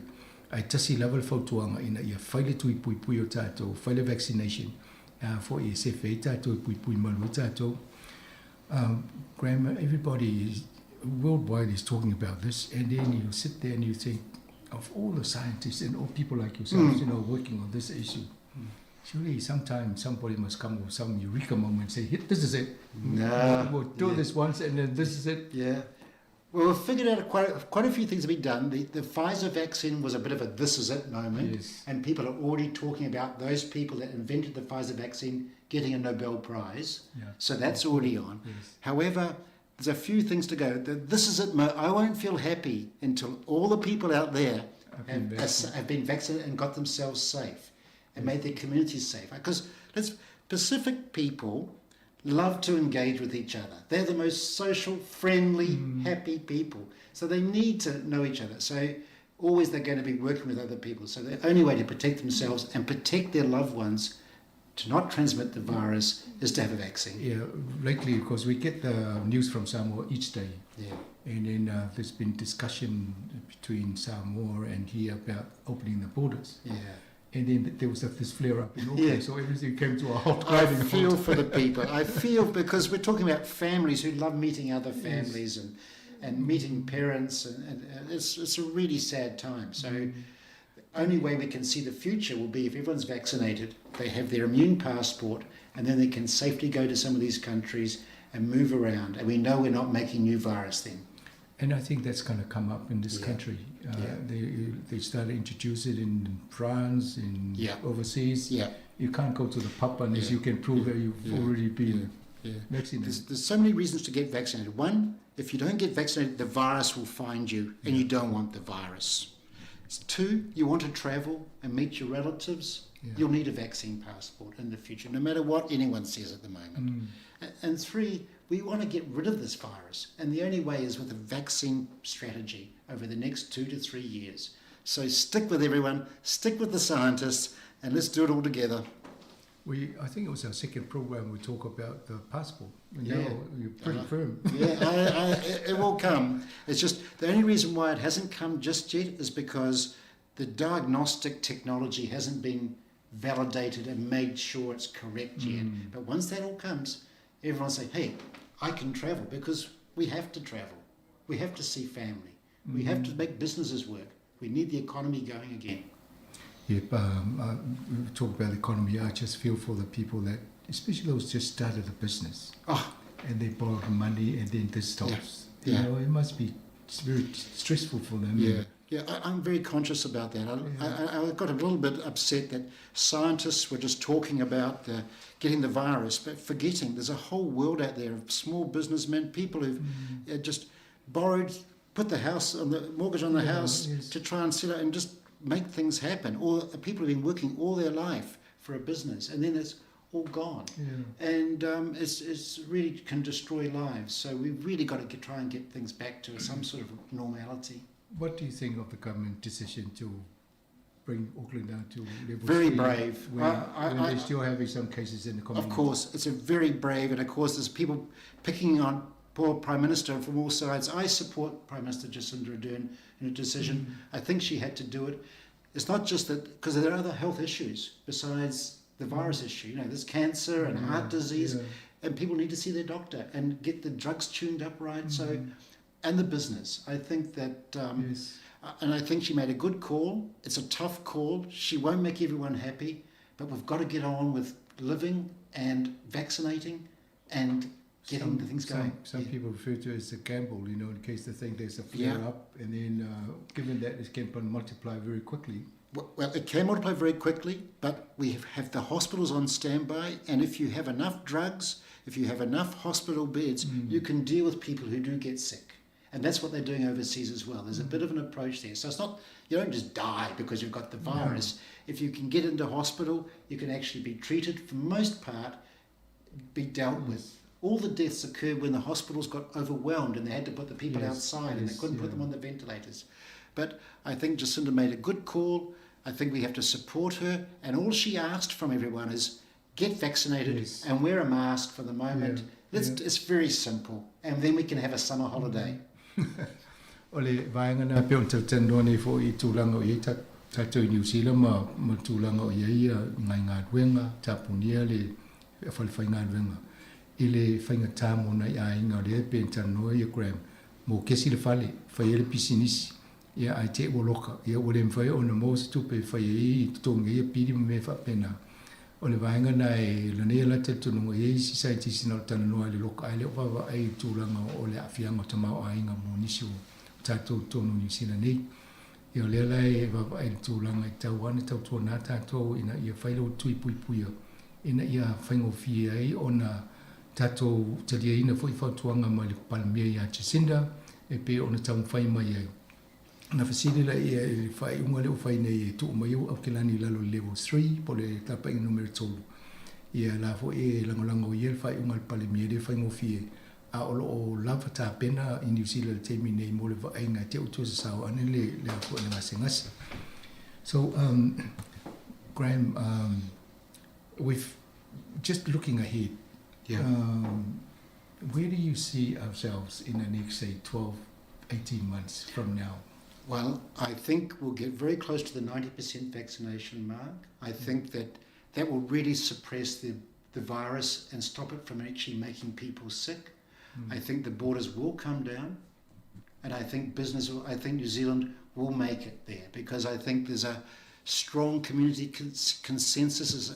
The government there's a lot of trust in the government that they will pick through the right way. And it looks as though this virus can't change too much more. The vaccines that we have in place are good, and there's better ones coming along, which will be available next year, and then we will eliminate the virus. So I'm very positive. So the vaccine that you're working on, that will be made in this country? Made in this country. Oh, good. So the cost will come down? Oh, yeah, for free. I'll give it to Jacinda for free. Yeah. She can help pay for the next research. Yes, exactly. To find a solution for the next time. Exactly. But I think just also a message to the people out there. I think you've got to convince them now, but they've all got to be ambassadors for the people they know that are resistant. It's the people that actually don't want, because we've got to save those people's lives too. There's a lot of, I think that there's a great radio station here, and I think the role is to make ambassadors of all the listeners and communicate what we've talked about today, and let's get the rest, the last 20% of the population that needs to go and get their jab now.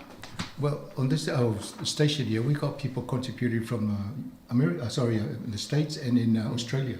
You know, they've been under lockdown, New South Wales, they've been listening, saying, you guys are doing very well. Yeah. And over here, everybody's trying to go against the government. No. This is really, the government is us. This is the time to make the government work for the people and work with the government. This is not a time for politics. It really isn't. Yeah. We're facing a pandemic virus that's determined to make our lives miserable. The only way we can fight is to work together as a country and as a group of nations. We really have to work very carefully. And I think that New Zealand has a responsibility for the Pacific, and it needs to work very closely with the Pacific countries as well. We have to do this properly. We only get one chance. Yes, and in the Pacific Island nations, if they're having a lockdown, it will actually kill the economy. I mean, because they haven't got that capacity like Exactly. And I'm feeling for those people because they've worked so hard to build up their nations, the island nations, up to work with tourists and stuff. I'm just really, my heart goes out to them. And hold on, and we've got to try and get these things going as fast as possible. Yeah, Fiji is in really... imagine the fear. Yeah. Imagine the fear. So we've got to get better vaccines, get the people vaccinated, help them, and get the economies going with them again, because they've gone through hell. Ole vainga na pe o te no foi na i mutu Pasifika ma tūlanga i ai o pensa no gram. E te taunu so ani New Zealand Pasifika i tūlanga o tui pui. Ma so e wa a fiel Pasifika i te lea la fianga te mao ainga pe tato vai fo ia fiti ia po Australia tūlanga o i lato. E re whaingo fiel mena i tau tato whai uma ma wha mai ele upule ambassador. Tau whai tato e taita ia o ele tau fo i a inga whalaputonga. Tawa nawe o tangata lo a inga ma tangata te masani o wo. Ai misi la tau tangata e whatumata ina i oe. E whai o la tau tui, I just stress your suggestion of being ambassador for your little... Yes, that's what they've got to do. Because it's important that we all play that. We've all got to play. This is the one time the community has to work together. We've got to do the job, and the listeners have to do their job too. The only way forward, and then we won't get locked down if we all do our part. Yeah, get vaccinated, then we open up. Otherwise, we're back in lockdown, because we can't really live with the virus properly. The only way we can live with this virus safely is to be vaccinated. So it's almost like we're trying to get ourselves in a position where we are now getting your annual influenza jab. Yeah, exactly. And I can just let you know they're already working on that, to have a combined influenza, so we don't have to have two jabs. We just have the influenza and the COVID.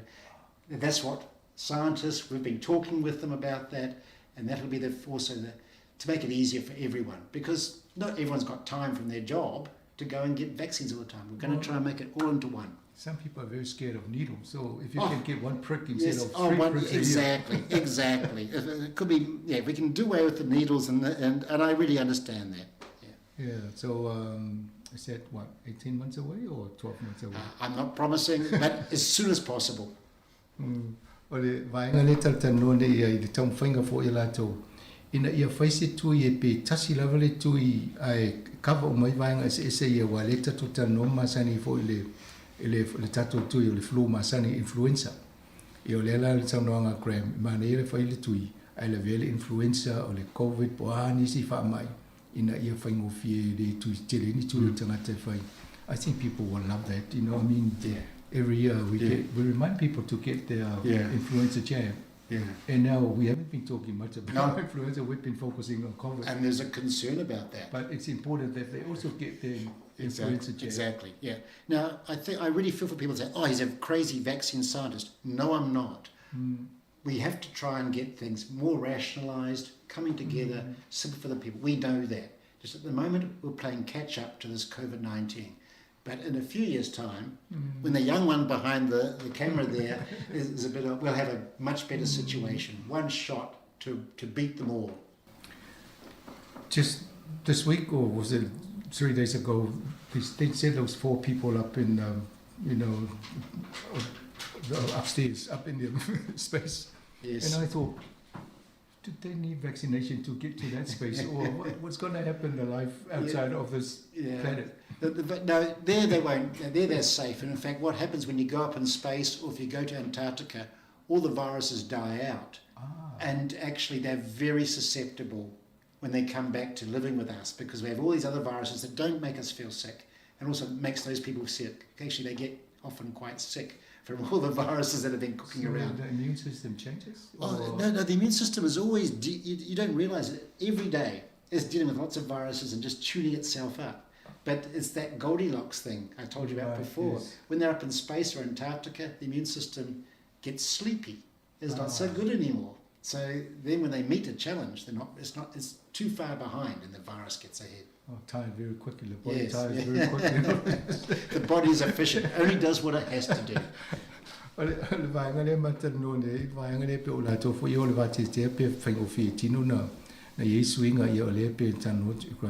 Ai ratu na bo sui foi lo tino ai toi foi mai e fai ngo fiela na a fie ni so ngase ngase e le tūlanga na e pei ona iei e tau tau wha masani le tino ia tonu mana e full facility to mamla mai.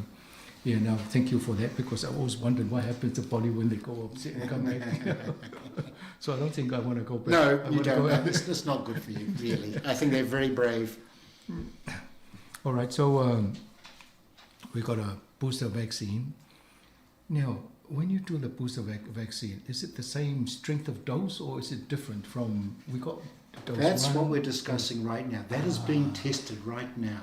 Right. There's a place in the United Kingdom and Britain. They're comparing all the different boosters, what can be done for next year, and we are watching the studies right now to see what is the best way to do it. Because it's an interesting thing it likes to see different ways the immune system is being boosted, and so we're working out what is the best combination for the New Zealand population next year. And it may not go to the whole population, it may only go to people where their immune system isn't so strong, the elderly, and we'll see what's the best way to do it. So the doctors will look at your health records and say, oh, he doesn't need it. Exactly. Oh, good.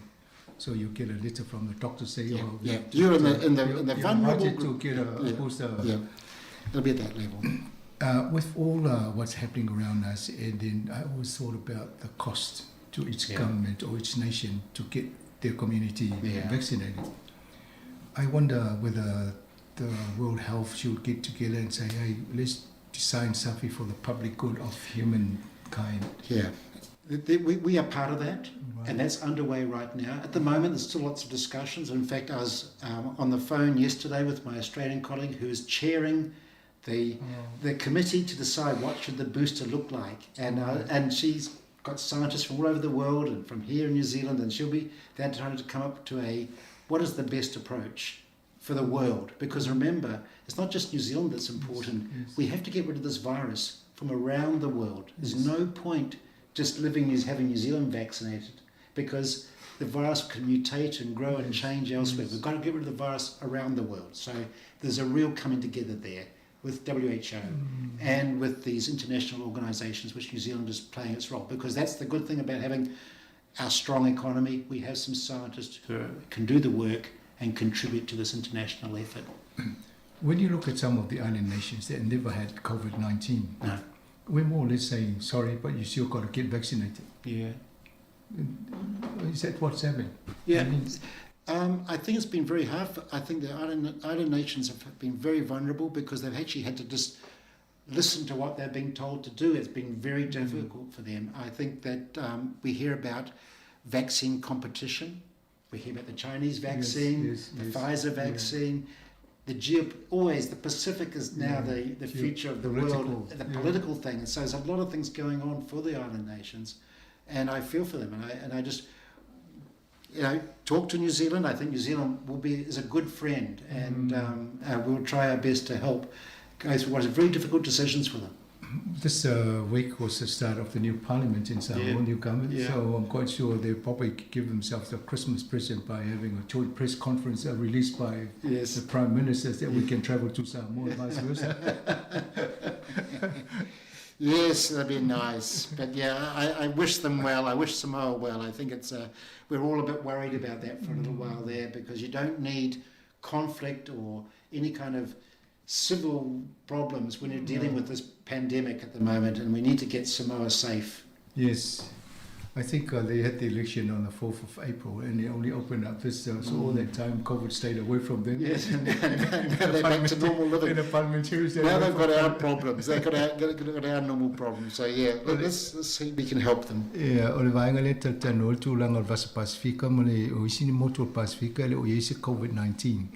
Ia alanga o le puipuinga o le lalolangi atoa, e lena New Zealand maisi nu e whaide tui a o le nu atoa le lalolangi tauna ina whaia tui ina ia awene i tui mauta atoa le whamai o le COVID-19.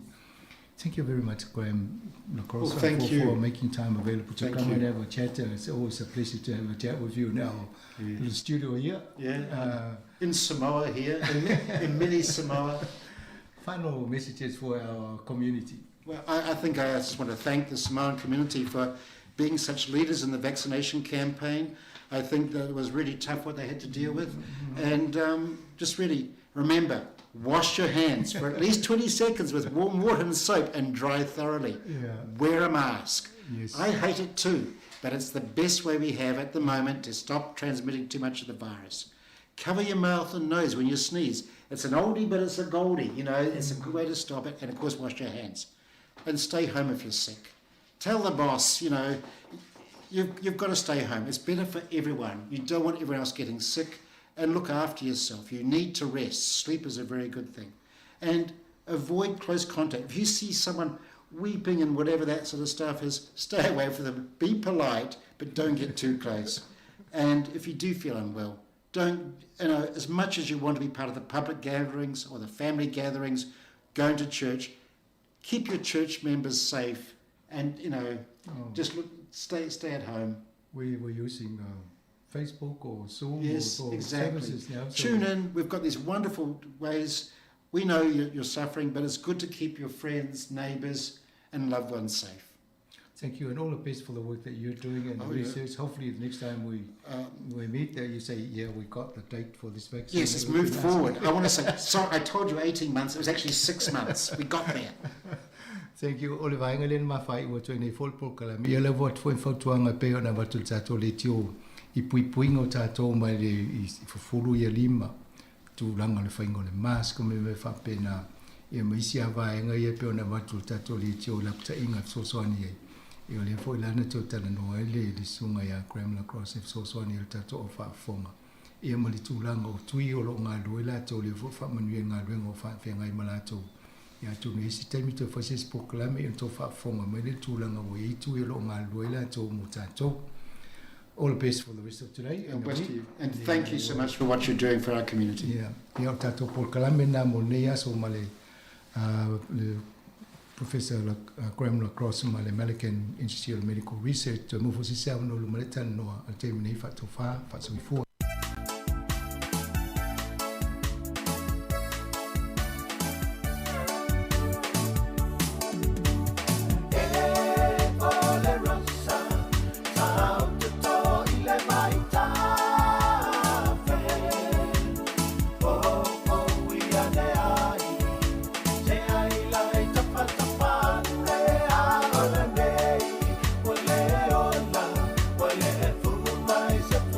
Time.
O le tautua le si ufafonga o le laumua o lo iai fo i le langolango a le New Zealand On Air.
E whawhianga male sunga ia polu pale taonga male ni foloa male pese ua whaingo ina sili ale a inga moni ia pe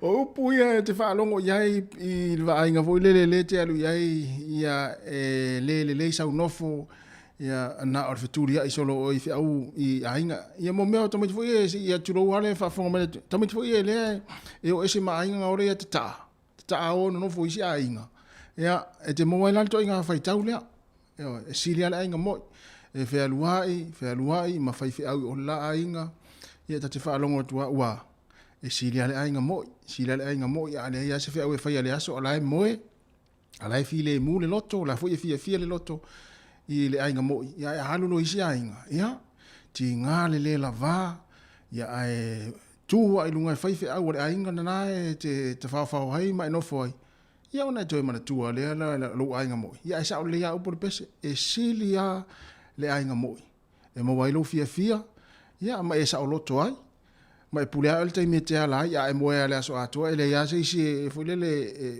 e atu o se tulo te tulunga fai fia le ai e mo ia o lo fale o le aso ato i lo ainga moi ia e te ola fia ma le se mete pole ai tu sape o tel to ainga ia te o ala e te no fai lo ainga moi ia ele se me ala e popole e fua ia a lo walula le ainga foi le ia e tele foi ana fai maulanga foi e mo tala mali e foi e misiana i tanga foi ia le au mau paolo ia tatou ia tati alu ia mo ulanga foi le vai mai le watu tala manga a mo atu tau ato le ao ia ile uli o le fiafi ma le tai ao ia te fa longo tua ua sili hele ainga mo ia ai le se me fai langa le ua foi le wa ia i le ainga o tina man fa na ia o sai fuanga fa Samoa le na ia le ala lo o mau le ainga ese ia ona o la ia i si au fa na o mau to lua ia o le tu le na ai pe o la te no fono foi le ainga ese ai le so ainga ale tinga ina ia sa o upo le pese e sili ale ainga mo Wono minuto te anele tu las fumule tasi.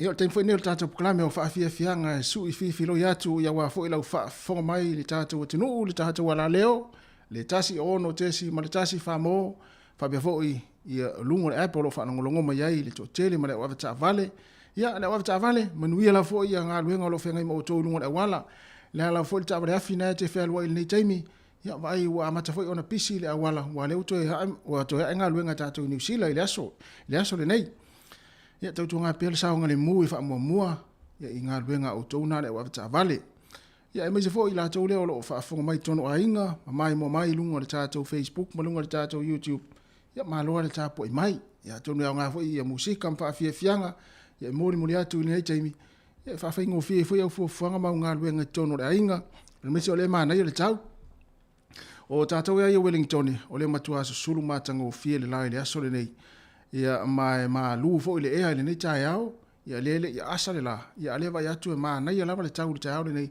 ia ma nei mo nei fa malostino ia le savali fa malostino le tai ao ia pe fa fo ni nga luenga i fafo o le ma nei le ma lu le tai ao ia o le wote ale sumo le tasi minute e valu ia o lo ma lu pe ia le nei tai mo le aso ia tono tatou New Zealand ia ole tulang fa nai pe ona ile tau New Zealand ato le nei aso ia te le lava ina langi le lei pe o le tala le tau le tai ona le la te le lava ina langi le lei le nei aso sulu matango fil la ma lu fo le ea ia me se tatou nei Wellington ia malo le fe ho i lunga wala malo fo le fata si mai ia malo fo le mafuta mai le tatou proklame ma le tautua ale si fonga la mo le teme le tai ta si fulu lua o le fa pongo o telefou le o ta pena mai le fionga la wano ati lawa ia mai sei le tautua le sunga ta se salam se mai sa mo ala i tatou tala mai sa mo ia a te alor si fulu lua ona fa amutaina le o le tautua mai le siufonga le lomua le tata ofisi fa sala lau ofisi autu le lima sfumaltasi man Kevin Avenue Porirua ai tu sa olo tata fa sala lau le tautua mai ai ia le uso ia ta se salam se mai sa mo le tata ofisa ina ila lovaya ia le o le fa fonga ia ma tata mai mo fo ia le tata tunu ia tu langa pe ona ilma langa ta milo ia ale su fa sala lau ile vaso te nei ia le atatu mai mo fo tatu tunu mata ia inicio videos ia le atu ina mai ia wa le malanga le na ta milo ai ia ta se sai le motele sala fai fa ingol va yaso ia le lope te wa tau atu lo va ile tonu ma se va nga fo ile le wa leva na sau tele to va ile to fi anga e lope te wa mo atu ina ia le tonu ile ta to me pu atal na le ata milo ia ile ta to virus na le ama ile o nei ia ile tau tu le sunga ta se salem se mai Samoa iva minute wa te nei le tu la se fulu malatasi pongo telefo pe ata le tu la se fulu male lua se fonga le mua fa fia su filoi ma lo lava le mafta mai fa tarfatu ya Rocky Faleli abe fo il fatua na to susta ya male fatua ya Amelia fa mwana ya mal tumata ya mai matafola ma futa mai sini Australia fa be fo Rachel Sifa ya ma lo lava fa tele lava le tatu tunu ya lela a fa o tu nei musika ya ma siva mai ai fia siva tu lunga fa sin fa marostino siva lela su filoi ya tu tatu fa fianga ya mau mai pe lau mai mo mai malau fa fonga mai ile tau tuar si fonga le mua o le ni tai ao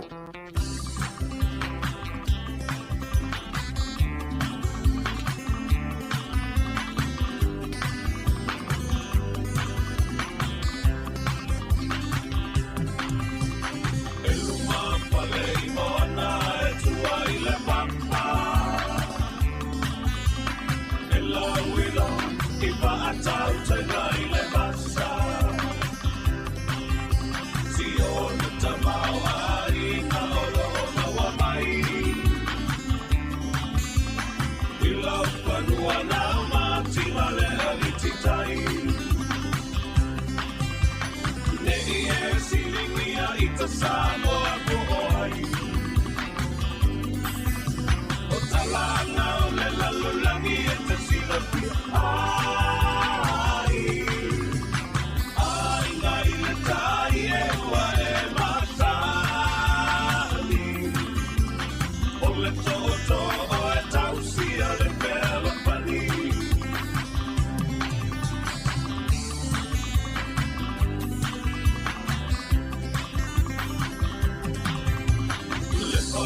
le to apagua e mautinoa uso ali ipa apea lo mali e toa susu mai sa ua atoa o utapau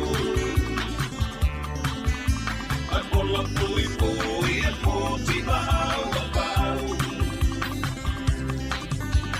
le e silingia ita Samoa o talana o le lalulangi e te silapi ai ngai le tai e ua e matali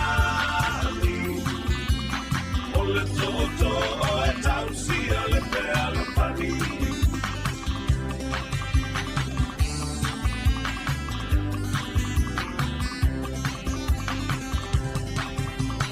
nei tau mate si o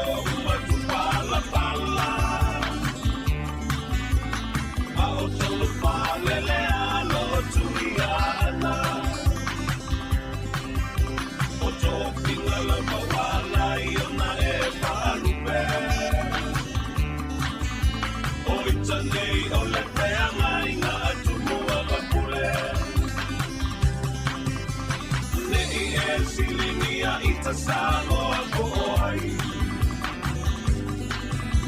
o talana o le lalulangi e te silapi ai ngai le tai e ua e matali o le toto o e tausia le pea la pani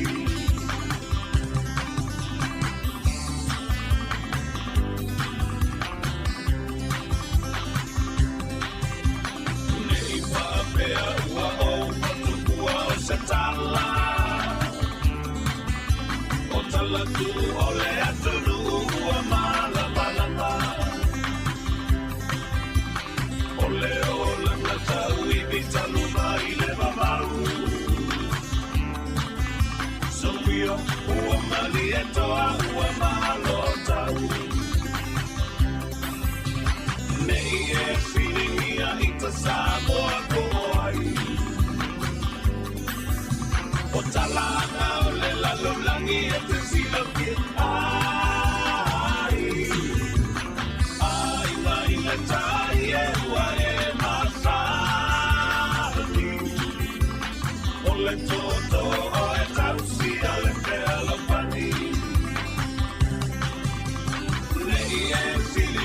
ita Samoa ko ai.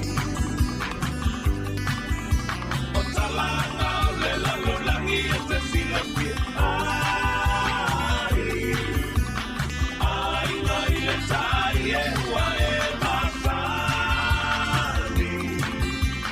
O le toto o e tausi a le pea lo fani.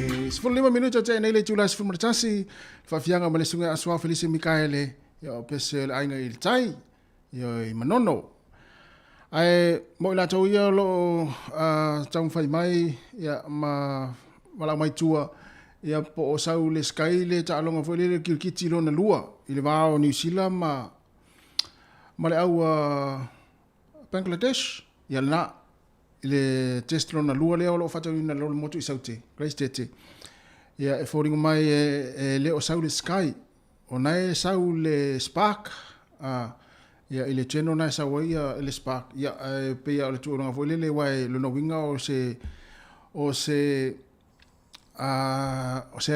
foi le ngo se mai foi le fai ona mai le sky temin nei ya le talonga na kirkiti ya ona lo no winga o la sponsor le spark ya le foi vainga en ma fu anga na wole fai ona mai le vainga le sky ia ta longa kirkiti na le va o New Zealand ia Bangladesh le asolo na lua nei ma le test na lua ia o test mo le na manu malo I Bangladesh ia le ala fanga solo le taimi nei le asolo na lua ia le test lo na lua ana olo o stulanga le leipe ona mai fo ia le tatu telefon town le la asa au na mai le fionga la wano o lo ise tulanga le lei ia le tata New Zealand le taimi nei e nai tasi le pe au tolu se lau mo tupu ai yo no winga la o le sfu tasi no winga le wa amata on fanga solo le taimi nei ia pe afa pe nai te e mempa le spark ia fa ia na mata matai ia wa te tongi foi vanga fa pe na yo e mo ta to ia le sky ia ele o sau le sky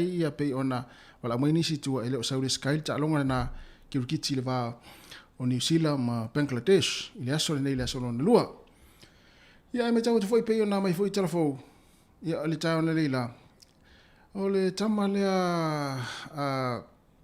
sepia le numero tasi lalangi o Novak Djokovic ia le o tau fia pe I Australia ona o le tulang foi le ia mea le mo le manatu I foa foi le mawalunga lon tulanga ile ta longa le tennis ia ona le tau sia ile tu la fono le atu no Australia ia ala o sau foi le ia ala sa le ia I lo wala ngona na ala sa le atu no Australia ile avi fo le mawalunga malo numero tasi lalangi ia e fa tangai oi ona e ta alo tam sanga le tennis le Australia ia ana te sauli tu la fono o pui ngol fa ma o le li la le mal tama ita ia o le tunu le o sepia ia le fo ta fia ia ona tulanga ia o le tausia o ia inga ia o femlanga inga mal pui ngol fa ma ia le tunu Australia ia le ala na tu e tipoti ia o le fina wina le aso le nei pe ona mai telefon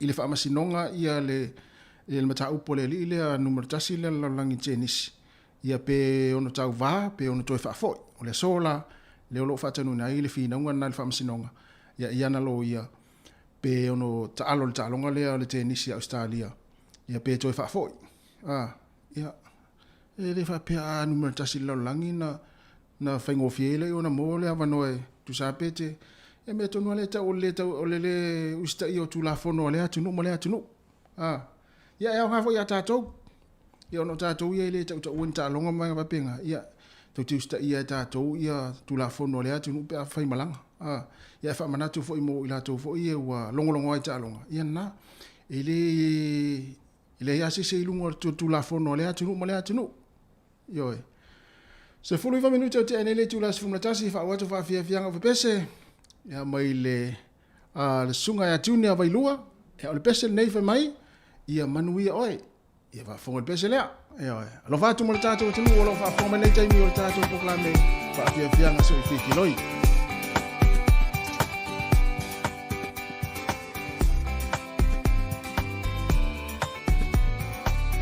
va tu le sunga carry fatato lai e lo mafuta mai fa tai tele lava maria nga luenga nei tai au O Samoa inga e tasi aua e whiso o ta inga wha e tasi lo tātou tupuanga e te telefoi o pesenga ai matua leva i leo le tōwhana liliu ma le moe sa ili ai malo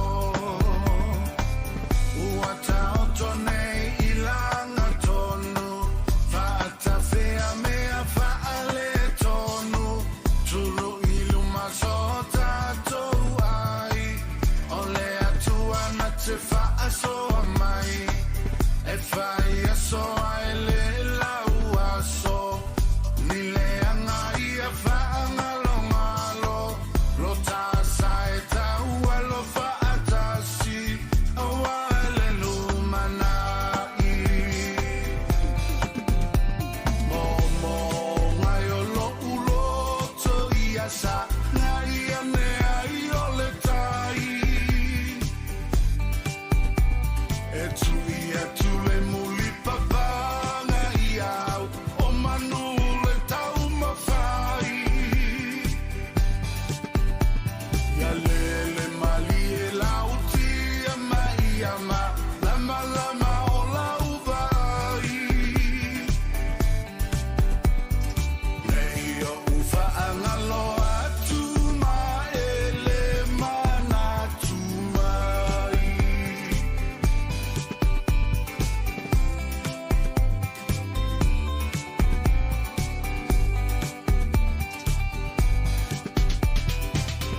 Watautaia e whaatautainga le vasalea sa e asaina se ua malo le toa ua tawhia whalea lilifua o le ala e vanu vanua e tā ngutu ngutu le vao matua ia sanga whaatunu lau utu awa lau tautua alo ia yo whaiva mana ia o le a e maunga ia lua tau whaatasi makeriso tapasa o ia i le wholaunga te uwhatupu alau tama se tala fia fia molo tina pe a manu ia le tau mawhainga o mamana Momo ngai o lo uloto ia sa ngai ane ai o le tai e tui e tule muli papanga iau o manu le tau mawhai ia lele mali e lau tia mai ama lama lama o lau vai nei o ufa angalo atu ma ele mana tu mai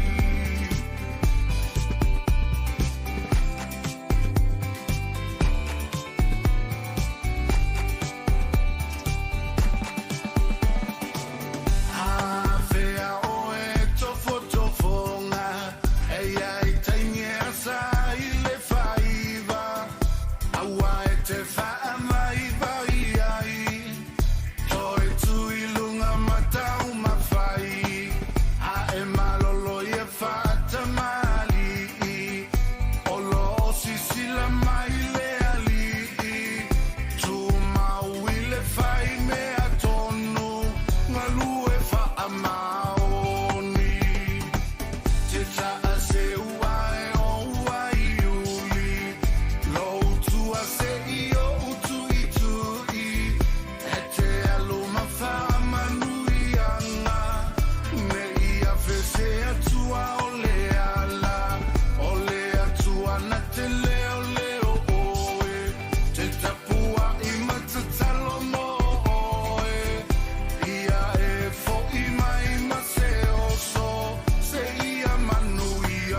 Le waikiki ta mure ina ua lua se fulu mara hiva minute o te ai nei le tu la se fulu mara tasi. O nei va fianga su i filo ia nga foi wale pese le ole pese mai pese Hawaii. Yo mole o Waikiki Hawaii foi Waikiki pele ia na Waikiki na Hawaii e o lofa foi mo tatu pa angala e mafuta mai Hawaii ia I le nei mo le tai au mo le tatu tautua a fatonu lava le tu la se ful mo le tasi ma lo lava le mafuta mai mafuta foi ia le falongo mai ia ma le mai mo mai le tatu proklame o su filoi fa fianga su filoi ia mole atu ia wala foi le fa mai mo le mai mo le tatu tunu ia le nei mo le tatu tautua tars fulua fa fonga le fa poponga o tatu telefou si fonga le mua ta pena le fionga la wano ati lawa le se tala mai Samoa te alor se fulma le lua taliu le o tatu fa salalunga ia le tatu ofisa ina I Lolovaya ile tautua le sunga ia ta sesa Lam Sam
fafianga le anga o falatai le fu amruk sa mo tausanga umvai ia nai wa toi fa au mai e au fai musika ma au pese taimin nei ia na wa sui atuai il tai no pese fa pena ia o pese le fi anga falatai il fu ale al malo amruk sa mo toi ros frono minuti on tale o le tu la se fu ma le lu pese nei tai na tu ia fa pela va ona te kuka le taimin nei wa fol tapenanga o tau maftanga nei matua ia o le pese la nei taina fa pitoa tu lava ia mo au kuka o le ala kuka nai fai mana ia Pese nei mo utau le kuka. Masa eu fa le ulo vai te ua mu I pito ila le ulo.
Si fo mali ole puni ala va ole pese malo lo mai tata li sua mo ole la tata fululua ai vela lo mar kuka au kuka ya ona tau sami lo le ona matua ya ala ma ona mar kuka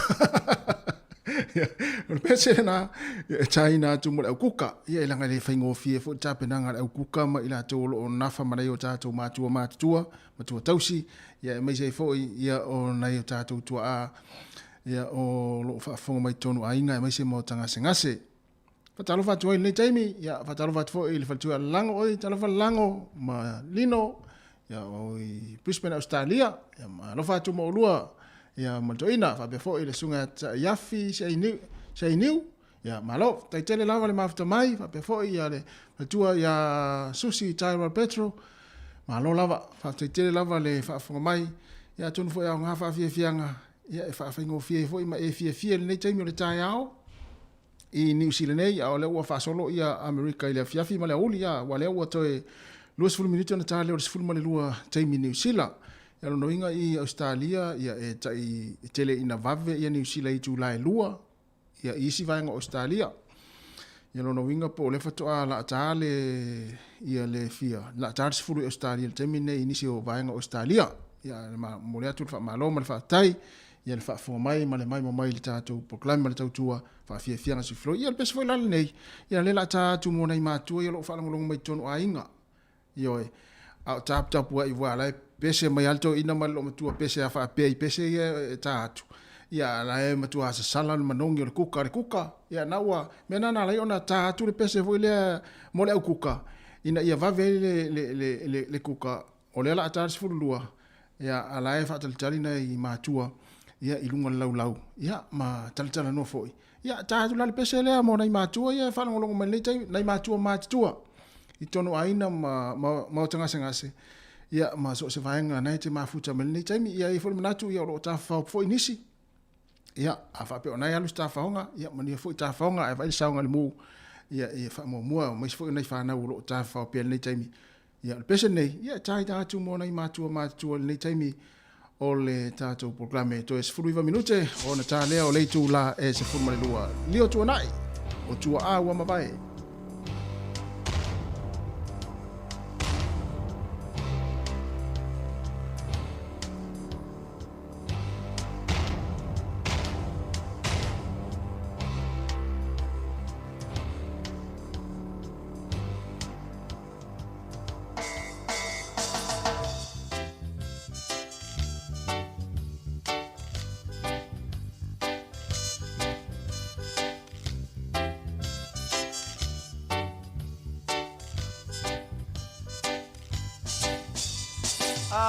Amanatu ia so lavala utea Ele mawhai na ngalo e ui ualeva Sata mawhai e matua so talumanai Lenei Samoa uai una e tu to atasi So far, inaitua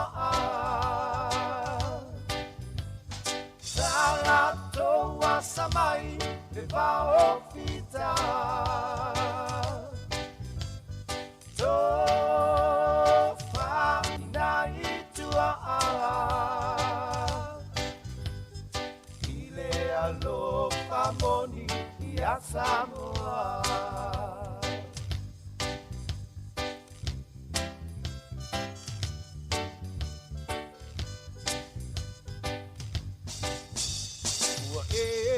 Vivi ina maua so ai pasili Ao aya le matangi yuso e failonga te saili Le ngalo le alofa ia sulu lo sulu na titi Na e mawala ia ole ala e anga I le tini So far, inaitua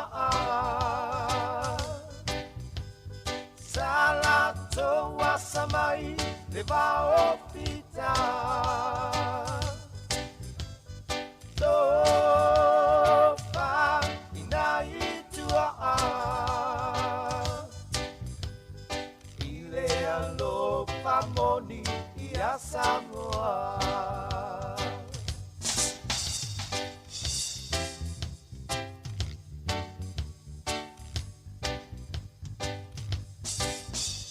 Ole upu ia seu ole manu atangai ile ngalu Wala nei Samoa o se manatu manatu ilo ta whaamai nei te iwa malepe. O na tangi ai mea o le fatu male ele ele. Sofa inai tua salato wasamai le vao pita.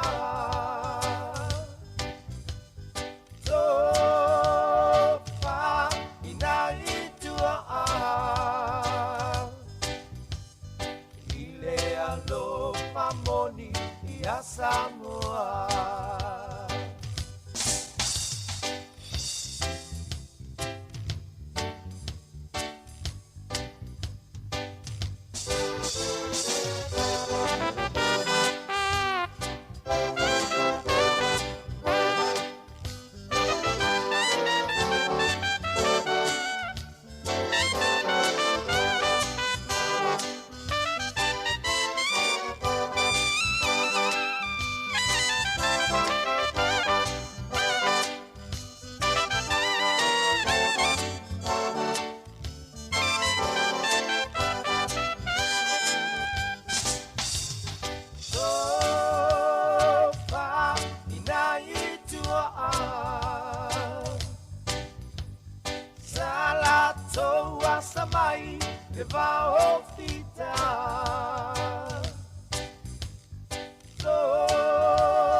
Ia e moni le lei upo le pese le nei le sali o tua nai tua aua mawai. Ia o lātou na sainga ngā sua le tai au. Ia le o tātou manuia ai ma tātou ai nei. Ia i manuia le nei atunu man nei fo ila langi le tu mauro o tātou au mawai. Whatalo fatu le sunga ali whanga whatai tere lava. Ia alo fatu fo i mo utou nai Palmerston North. Tai le mafta mai tātou poklame. To e sefulu tolu minuta na tā leo le tu la e sefulu malelua. Pese le nei nai tai natu le pese le nei. Ia mole au avata avale. Ia lava le ta avale na te whainga luenga le teimi ma e whaelua i o le taxi, o le upa, o le loli la utama mafa fo i lele, ia o le pasi, ia o le alisi ta avale afi, ia o le couriers, e vaenga le whea o le courier le kiliva le meli, le lava le ta avale na te whaelua i le teimi, ia o le au palama, o le au whaimoli, ia e la tona e whea i ta avale fo i e whaia la tonga luenga. Ia le pesen nei, tai natu mo utou manuia fo ia ngā luenga o whengai mo utou nunga la wala ma vaili saunga le mu ia i le whewa ia i utou ia o pesi fia tama ia i pesi to inga pesi whapea alo whatu mo le o tāmane ia oi manuia lava ngā luenga o whengai mo utou pesi ia fia tere utou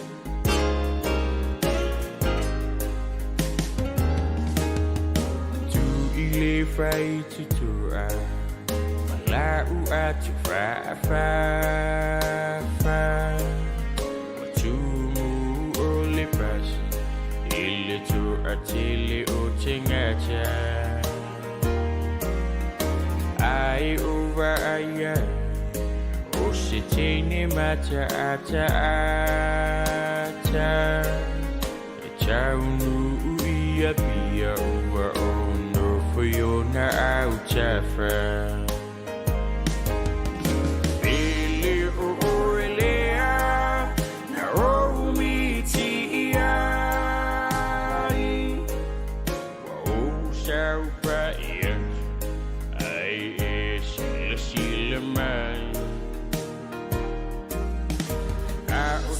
Salimai etse malia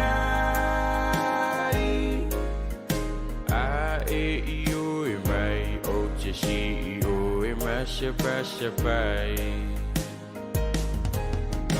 o tau mate o ai o sile apo lana atsofa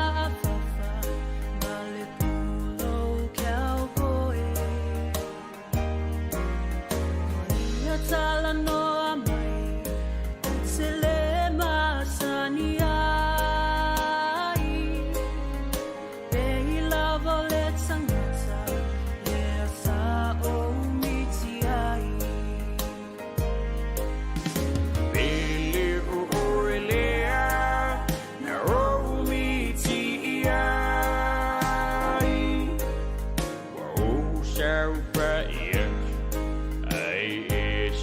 sila mai Au sau sali mai E te malia ai A e io e mai O te si io e masa pasa pai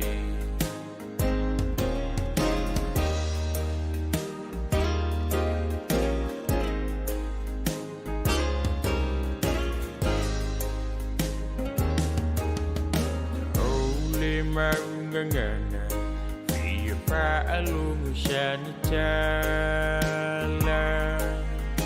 Besa une miti Beuna o sianganga Lu'utino amaniti Iona lima mafana Ulana taliwa iwe Ele ifaya fu Sonama Oh, Lavalea Naomi T.I. Find my way out My talent to mine Oh, Lavalea Oh, Alofa You were the one I had a dream about that night. Oh, Lavalea, Naomi T.I. Find my way out, my talent to mine. Oh, Lavalea. Oh, alofa iai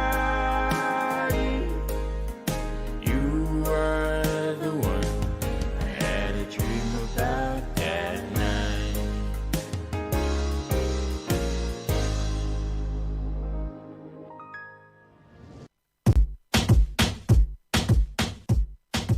Bounce, come on, bounce, come on, bounce.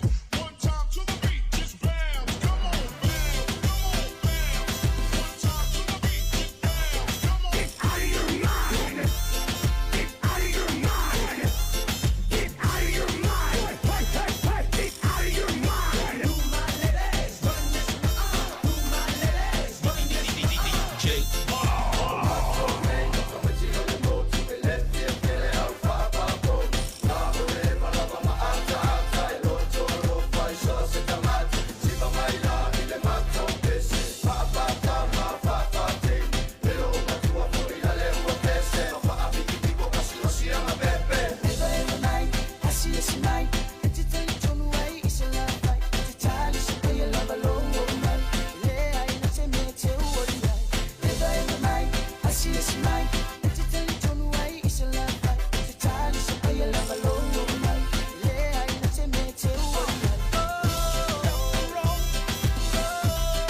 Hello?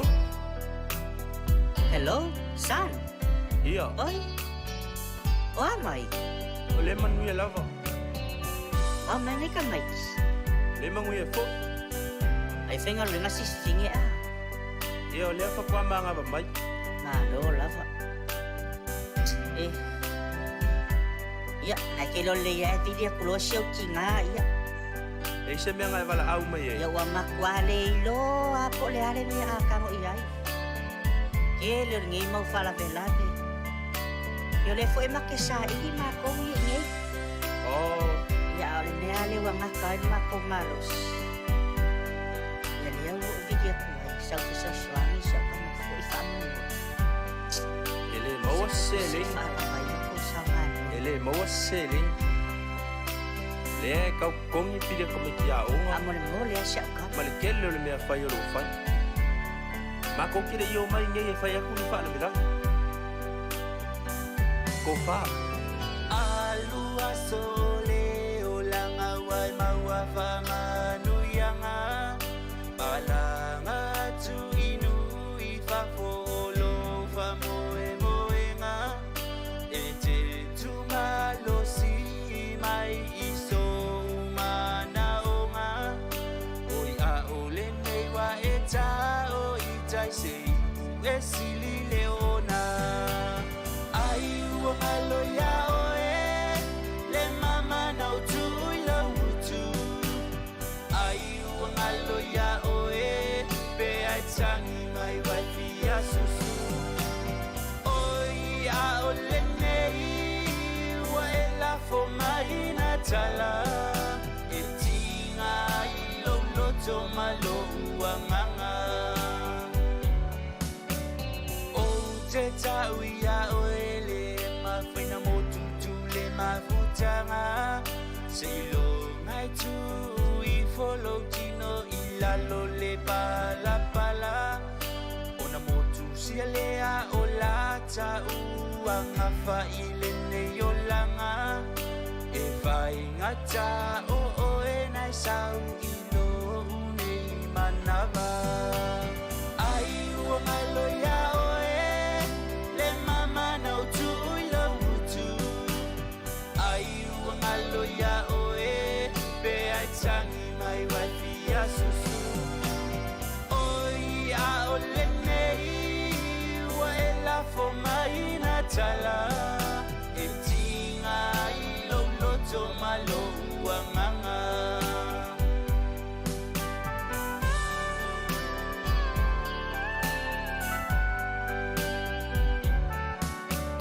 Sau oe sia utama e fai lo fia fianga o tele toi vili atua e so fale pama ya manuia o lo o langa mama wa sofia fianga alo fa anga e vatu si o tina I Samoana ai o malo ya oe ya mama no tu lo mutai mai matai o malo ya oe pe ai tangi mai wa fia susia utai a ole nei wa ela fo mai na tala matai lo loto malo manga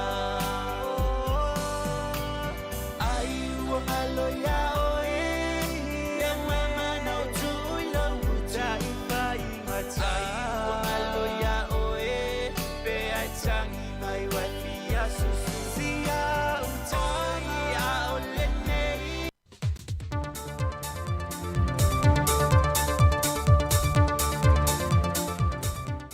O te whiawhia tau whaantana whātu le whaafonga ma le mai mong fōi o le tātua tunuu, a alo maia o sei se whaopopongo tātou telefoni mea lo te tupu I Samoa. O le mua le malo le ka le se whaapotonga kerisiano I pata me le wawea o le asa whareilen te nei, wa pāsi au telefou le whioanga, ai ua o atu I vaisala, whaamaunia mai le komisino o le official fui mu, tano vasa pe tone maunga, o lo iai manisi mafua anga e anga I eiso e suenga, peitai o lo sila te toa pe iai, o na wha mao nia mai lo leo lana mafu anga. E le tala anga le maana malu le lua festival maliva lea na umsai le maana malu le ka le sia. Peitai e reporti mai pa anga telefoi patamea o matua wha alenga ina le whale saa mai na o apa masi mao lo te toe. E iaina nisi vaenga na te toe na tau mawhai la fio anga ma le ka le sia la oi fafo mai wha aono toe mawhai o na wha au ngā. Wha alia nisi o la fio anga ma le ka le sia o le tausangan te nei na langai fo i fafo le ka le sia a o whaia le sauninga mo le aso te maa e na wala ngona le sasala le manungi mui te tonu le maa le malu. Ma fautu e nai le ka le sia o se vaenga e te taulo ona sila sila iai. Ma o i reporti na wina mai lo fisa fui mo o lo oa nga ie i alatu su enga. O mai ase whai unga o le whamsinonga whaalo te whalamtanga wenga o leo leo e le sa tai tai i le vaenga wa ia le vao le na whanua lua le tō wha taito se for hunt le ua wha se e se mai e le tūlanga le tai tai leo leo si nia po le superintendent ai wha se e fo i le tūlanga le leo leo tai lua. Wha mauni mai e le sui komisina papali Mona Lisa Getty e lua feta la le wha salanga tupe ua wha sala i nei taito ma ua mai ale pito la awale ofiso leo leo mai ole atu inatu foi le lato reporti le komisi su le matanga luenga o ngā luenga. Pe on sila fia e 5 molianga na moli ai taito e tolu molianga le whaata mala wa wha maunia ai wha leo ngā ina isi molianga tawa mionga. Ua wha sale le molianga le whai onu ngā yoinga ma le mauti noe tau wha se tasi o tamaita i leo leo le fisa o le matanga luenga o leo leo. Wha maunia le sui komisina o leo leo papali e Mona Lisa Getty o le ngā yoinga le tamaitai o le whaile i tangata ua maua awa noi lalo ngā luenga whaawai teimi mai na te tusia report e ave i lato tusi tālo sanga. Sau no papali i o lo si le fialele e le ua molia e le o sana ngā luenga le tu whaata sia ma le tusia di report e tangata malanga mō ngā luenga whaawai teimi. O le anga ia neo i lato i leo fisa o leo leo e ave a lato reporti nei loai e le aini reporti o whaia o le vai ason te nei na whaasala i le matanga luenga o leo leo le ua molia mai iei le wha moe moe e toe wala au lana mata opu i le wha sinonga. Ua te ena le minista o le ofiso whinga Palota le whau Harry Schuster le whina ngalo le teitei o le tua ngai tu le epa lupe soni aise le malia le ngoi. Mo le whaatuina leo se komisi su e ai le na tau fia mai le matanga luenga leo leo i tua inga ofwala au whaasa haina. O le whinangalo le teitai o le tua ngai, o na o le na tau fia leo leo e whaapea o le hano le whongwhita lai. Sau notu i le epa, o le fesili o lo tu fesili ai la lato waenga wha upo whai, pele ia a fia ini whai unga o le whainga palo te tele, e ao fia isu i o le vaenga wha upo whai e le HRBP. Sau no foi tu la epa, se i vanga nā lava o whaia se komisi su i nai le tūlanga e pe o nei e tā ua.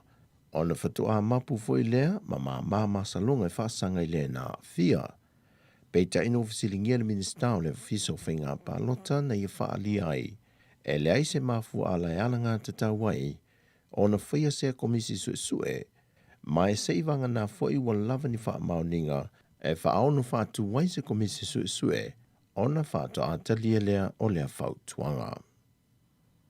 E lei whaingo fia le matanga luenga wa onga ta longa maanga nuu, le whifulisa inga o le suinga o mata opu malwhata tianga o se isi ta iala le lei mō whānaua o onga o kolisi maa walunga ia onga umale atu nuu.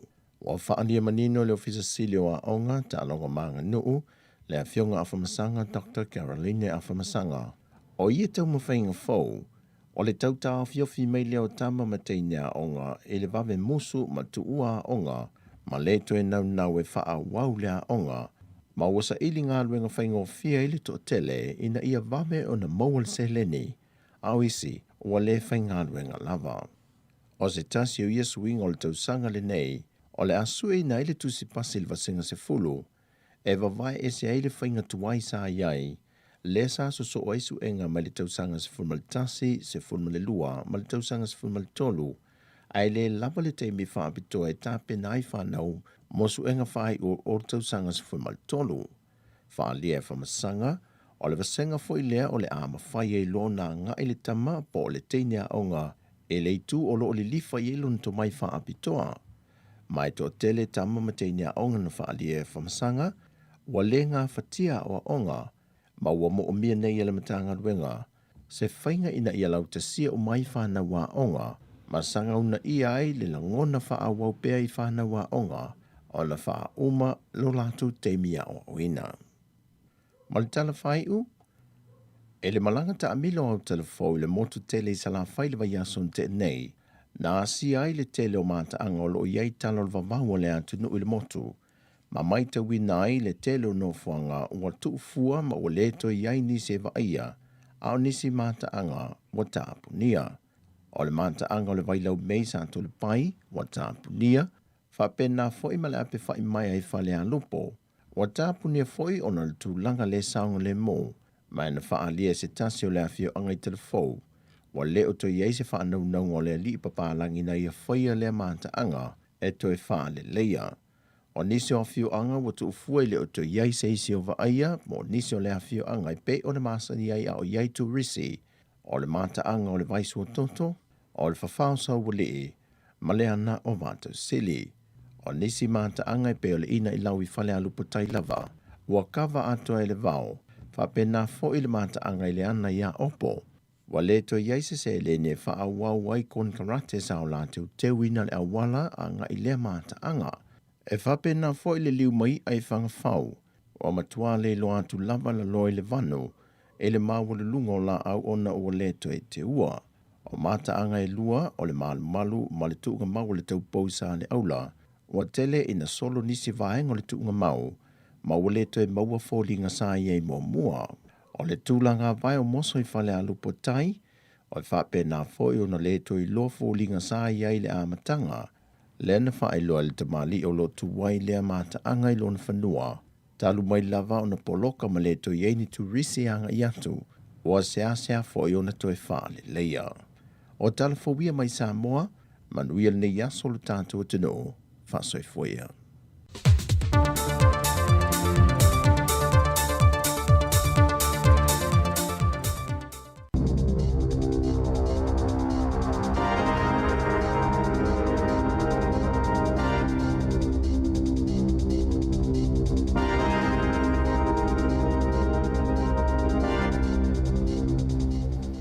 Whaatalofa atu i le mamalo lau whaafonga i le nei whaapoponga o telefou mo le nei au auli, le asonga fua, le asu sifuru le nei o Januari, lua afe, lua sifuru mo le lua.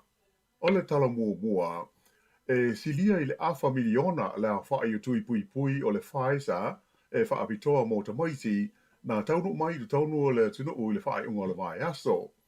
O ia vai la au o wha moe, e whaatino ai le whainga o tui pui o le whanau, a mata i le 5 tausanga e o atu i le sefuru tasi tausanga le mātua, ma o ia tui e a mata o nā wanoa ma whaia i le songa fua a sau le aso sefuru ma le fitu o Januari.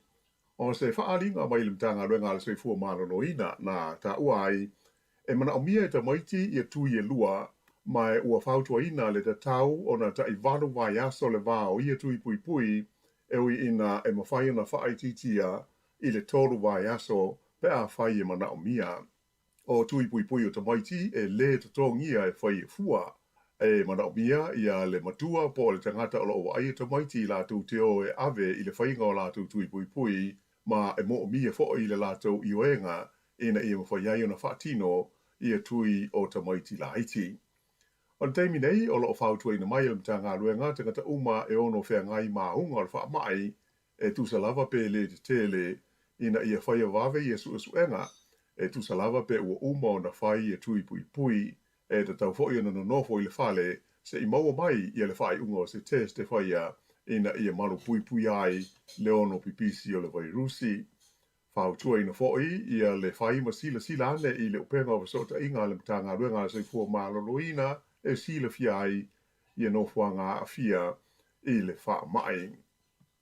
O le tu malo wha whale mai o kilani, ua toi tōrua pasene o lo tu toe o na ausia lea la tau o le se lau pasene o tangata i lalo lana tu singa ua ato o toa o lātou tui ta ilua o le wha mai COVID se fulu ma leiva.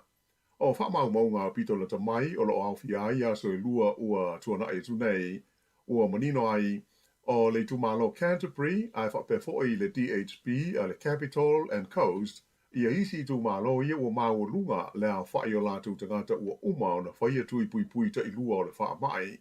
Ua o atu i tumalo ia lua, i le ta iwa se fulu ono pasene i le ta iminei. O i loa hoi ia hoi numera, o Northland le tu malo o loo pito pa la whai tangata o whai aitu i pui, e varu se furu 5% o loo iai la tau, so o ane ai tai rafiti i le varu se furu 5% ma Rotorua i le varu se furu ma le varu pasene. O loo iai se polenga ma atunga lunga o le awata wa mai i le wha mai COVID-19 fuiva, i le whaatupula ia pēa o la whai tangata mai whafo o loo whaanofo e sea i no whanga o le MIQ e maua i le wha mai. E mafua ia polenga, ona o le ono salalau mai i tua i le tunu o lau tele o le vairusi fau o le Omicron, e pei ona awhia i le tele o tunu o le laulangi i le nei vai taimi. O le taimi nei lava, o manuia tātou i New Zealand i le i salalau mai i tua i le nei vairusi, a e tanuai le whaatupula ia pēo tangata mai whafo e mawai, o mafua iai ona whaapopole ina, ia fo mai whaapitoa le mtanga ruenga le soifua maaloloina, i le taimi e ono pipisia i tua i le lautele o le tunuu i le nei vairusi. Whaalia mai e le lifo mai whaapitoi whaamai pipisi o le University of Otago o Michael Baker e whapea o le vairusi le nei e te le lavarana a fianga i le soifua maaloloina o tangata uma. O leisi tu o loo manatu mamafa iai o le ono lei loa lea o se taimi e sao mai e i tua le vairusi o le Omicron ai mai se ale vai taimi o mawai atu nei o aso malo lor kirisimasi ma le tausanga fau. O le ono sfurma limo tangata ia na mau e le wha mai le tono no whanga o le MIQ ua atoa i le lua se lau lua sfurma le fitu o tangata ua afia i le wha mai i te tonu o ia no whanga i le taimi nei. A o iei pēa i le wha mai e valu sfuru lima le a whai o mai fau o le COVID na lipo tia mai anu nafi o se awha inga e awhia ai le whas fuma le varu i tū la po o le lua aso ua mawae. I le tonu o le lawa taimi e ono se furu lima le awha i o mai fau COVID sa wha mawina i no whanga o lo wha anofo e se ai tangata malanga mai whafo. O mai fau nei e awhia ai tangata e to lua i le tonu o Wellingtone i e o lo masalomia e feso tai manisi sa malanga atu ma awai se konseti musika sa whaia i Mount Maunganui i le aso tolu o Januari. Whaalia mai fo ilam tanga ruenga la soifua malo loina. Tolu sifu maltasi tangata o ta fia le fale mai i le taimi nei ona o le wha mai e au fia ai tangata e tolua i le vaenga o ngase tinga hina. O lipotia mai le tūlai mai o seisi vevesi tele i te tono le nofuanga ale malo Australia i le motu o le Christmas Island lea o lo ta fia ai tangata sol tūla fono ma tangata mai isi atunu o lo fia sulu whaiatu i au se tādia e no nofo ai. Ua sara lau i lunga o fisota inga tele vavave i ata sa pua ina i telefonia nisi o la tau o lo tawhia ai lea no fuanga. Mai o lo whaalia ai le mu o sa vaenga tele o le fale ina o susunu e la tau ia e mafua ona o le le fia i le tausinga o la tau ma le tūlanga ro tele i le tonu o lea no fuanga. E to tele tangata New Zealand o lo o tawhia ai nei i lea no fuanga. E atangia mai li poti o maua le matua le fia o tangata o lo tawhia ai i tu la fono o lo pule ai i la tau, ai mai se o le leanga o me ai mai si vaenga whapena o le tausinga o la tau o iai. E le o se teimi mua lea o adia li mai iai ni vevesi i o tonu o lea no whanga i le Christmas Island, mai to tele o la tau whaalia o le tau o na tapuni e Australia au o le toi whaongaina i a lea no whanga. Ua valo ia mai le whaawau o na vevela ma la aso le tau mawhana whana i le tono New Zealand ona o le tulanga ua whaingoina e sae nisi o le La Nina. Lea e au fiai le mawhana whana o le Sami ma winga to o maali o le tau e mafuai o na vevela le ea ma le si o manga. O se li poti a le ofiso suenga o le vai whapele si o manga le niwa mo masina tolu o Januari e o ia mati o tawai le vevela o le tulanga o le a iai le tau. Whaaria mai e le li sue o Chris Bandolino o le vevela o le a iai o le a tele ina le moe le iai nisi le pō na ia ta o foi o le tele ia ni aso po ni taimi e timu ai i le toru masina o lo ruma na nei. Pei tai a o ina timu mauti no lava i mamafa i ni isi o vaenga ai e mauti no lava foi o le afa awo peo na la ma vela tūlanga e iai le tau. O le isi vaenga o le tātou tala i le nei au ouli, lipo tia mai e newspaper o le Daily Mail i Engelani le whai tio ina o la tau e pūlea au au nanga wha ale soifua mālono ina i te tonu o pele tānia. Ona o nili poti na tā awa ai le o atu i le lua se lau wafe i le aso e tasi le a whai o tangata o lo maua i le wha mai COVID se furuiwa i le atu nuu. O ie whai tionga mai le ofisia pūlea wha amtalanga wha mau le OSR e pei o na whala wa i tele le whai unga o le tausanga o mwai atu nei ua whenumi a iai ma le mautonu tangata ona o whaasara longa i newspaper ma le itio a toa ma televise ma ua whapea o na tai se se na i le to tele o tangata mai le tūlanga moni o lo o iai.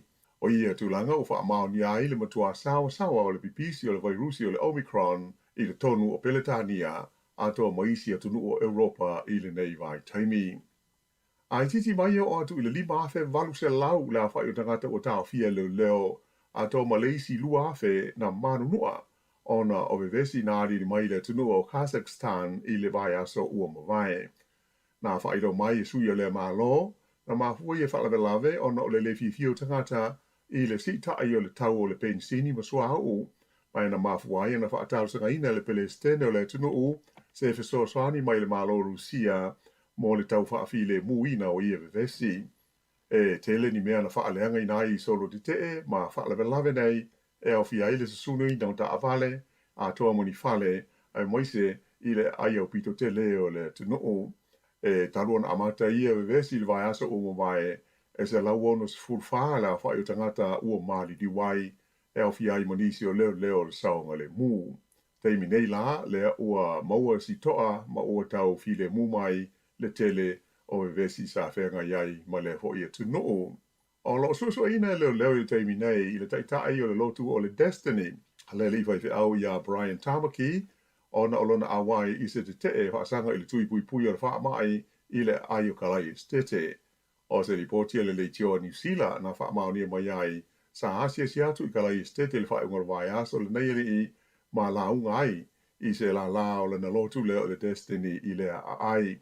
E le ngata i lea, ai sa whai ho isana tau talanga i le malai o le Central Park i le stona ai, i se whaadasinga sa whaamtalaina e se sui o le Destiny o se tāwhaonga ai le o se te whaasanga i le tui pui o le COVID-19 furuiwa.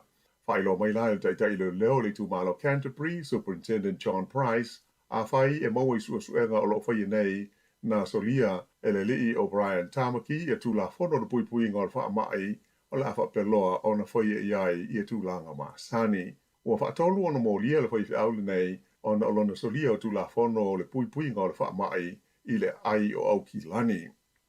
Ua te ena le whaamsinonga sa tau mwhainga le malo Australia ina ia whaatuhai moni aso se lua le ilo ino le mata au winga i le visa u whale o le linu me le tasi le taonga te nisia le laurangi o Novak Djokovic.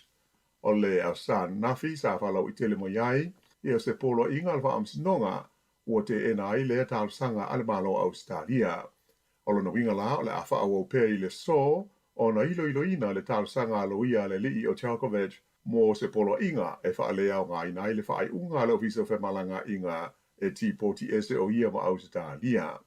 Ma fua na malangane o ia i Australia ona o le fia puia o le tūlanga siampini o lo ia umia i le taamusanga te nisia Australia le Australian Open le amata i Melbourne i le aso fulfitu o Januari. Pei tai ua whaalia nisi o lo ia i mta uputa o whemalanga inga e tusalava pe whai i le sole nei loilonga e le mawhai au na mautinoa pe o le atalia ia pe te ena foi ia le atau sanga. O le whai unga nā o le nei wha o pōponga o tala fau.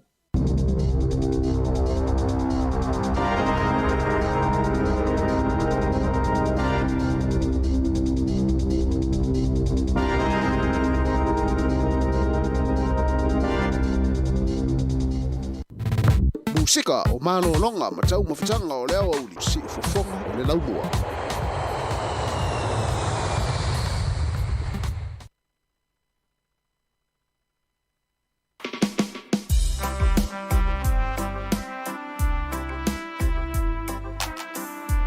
Ia ole whawhongai pēle tau tuare se whonga la mua lewa te ele tu lais whunmane lua I minute lua se whunmane tasi. Ia lewa sauni mai fōi ia le tātu tau tua mai Samoa le sunga ta Jerusalem Sam.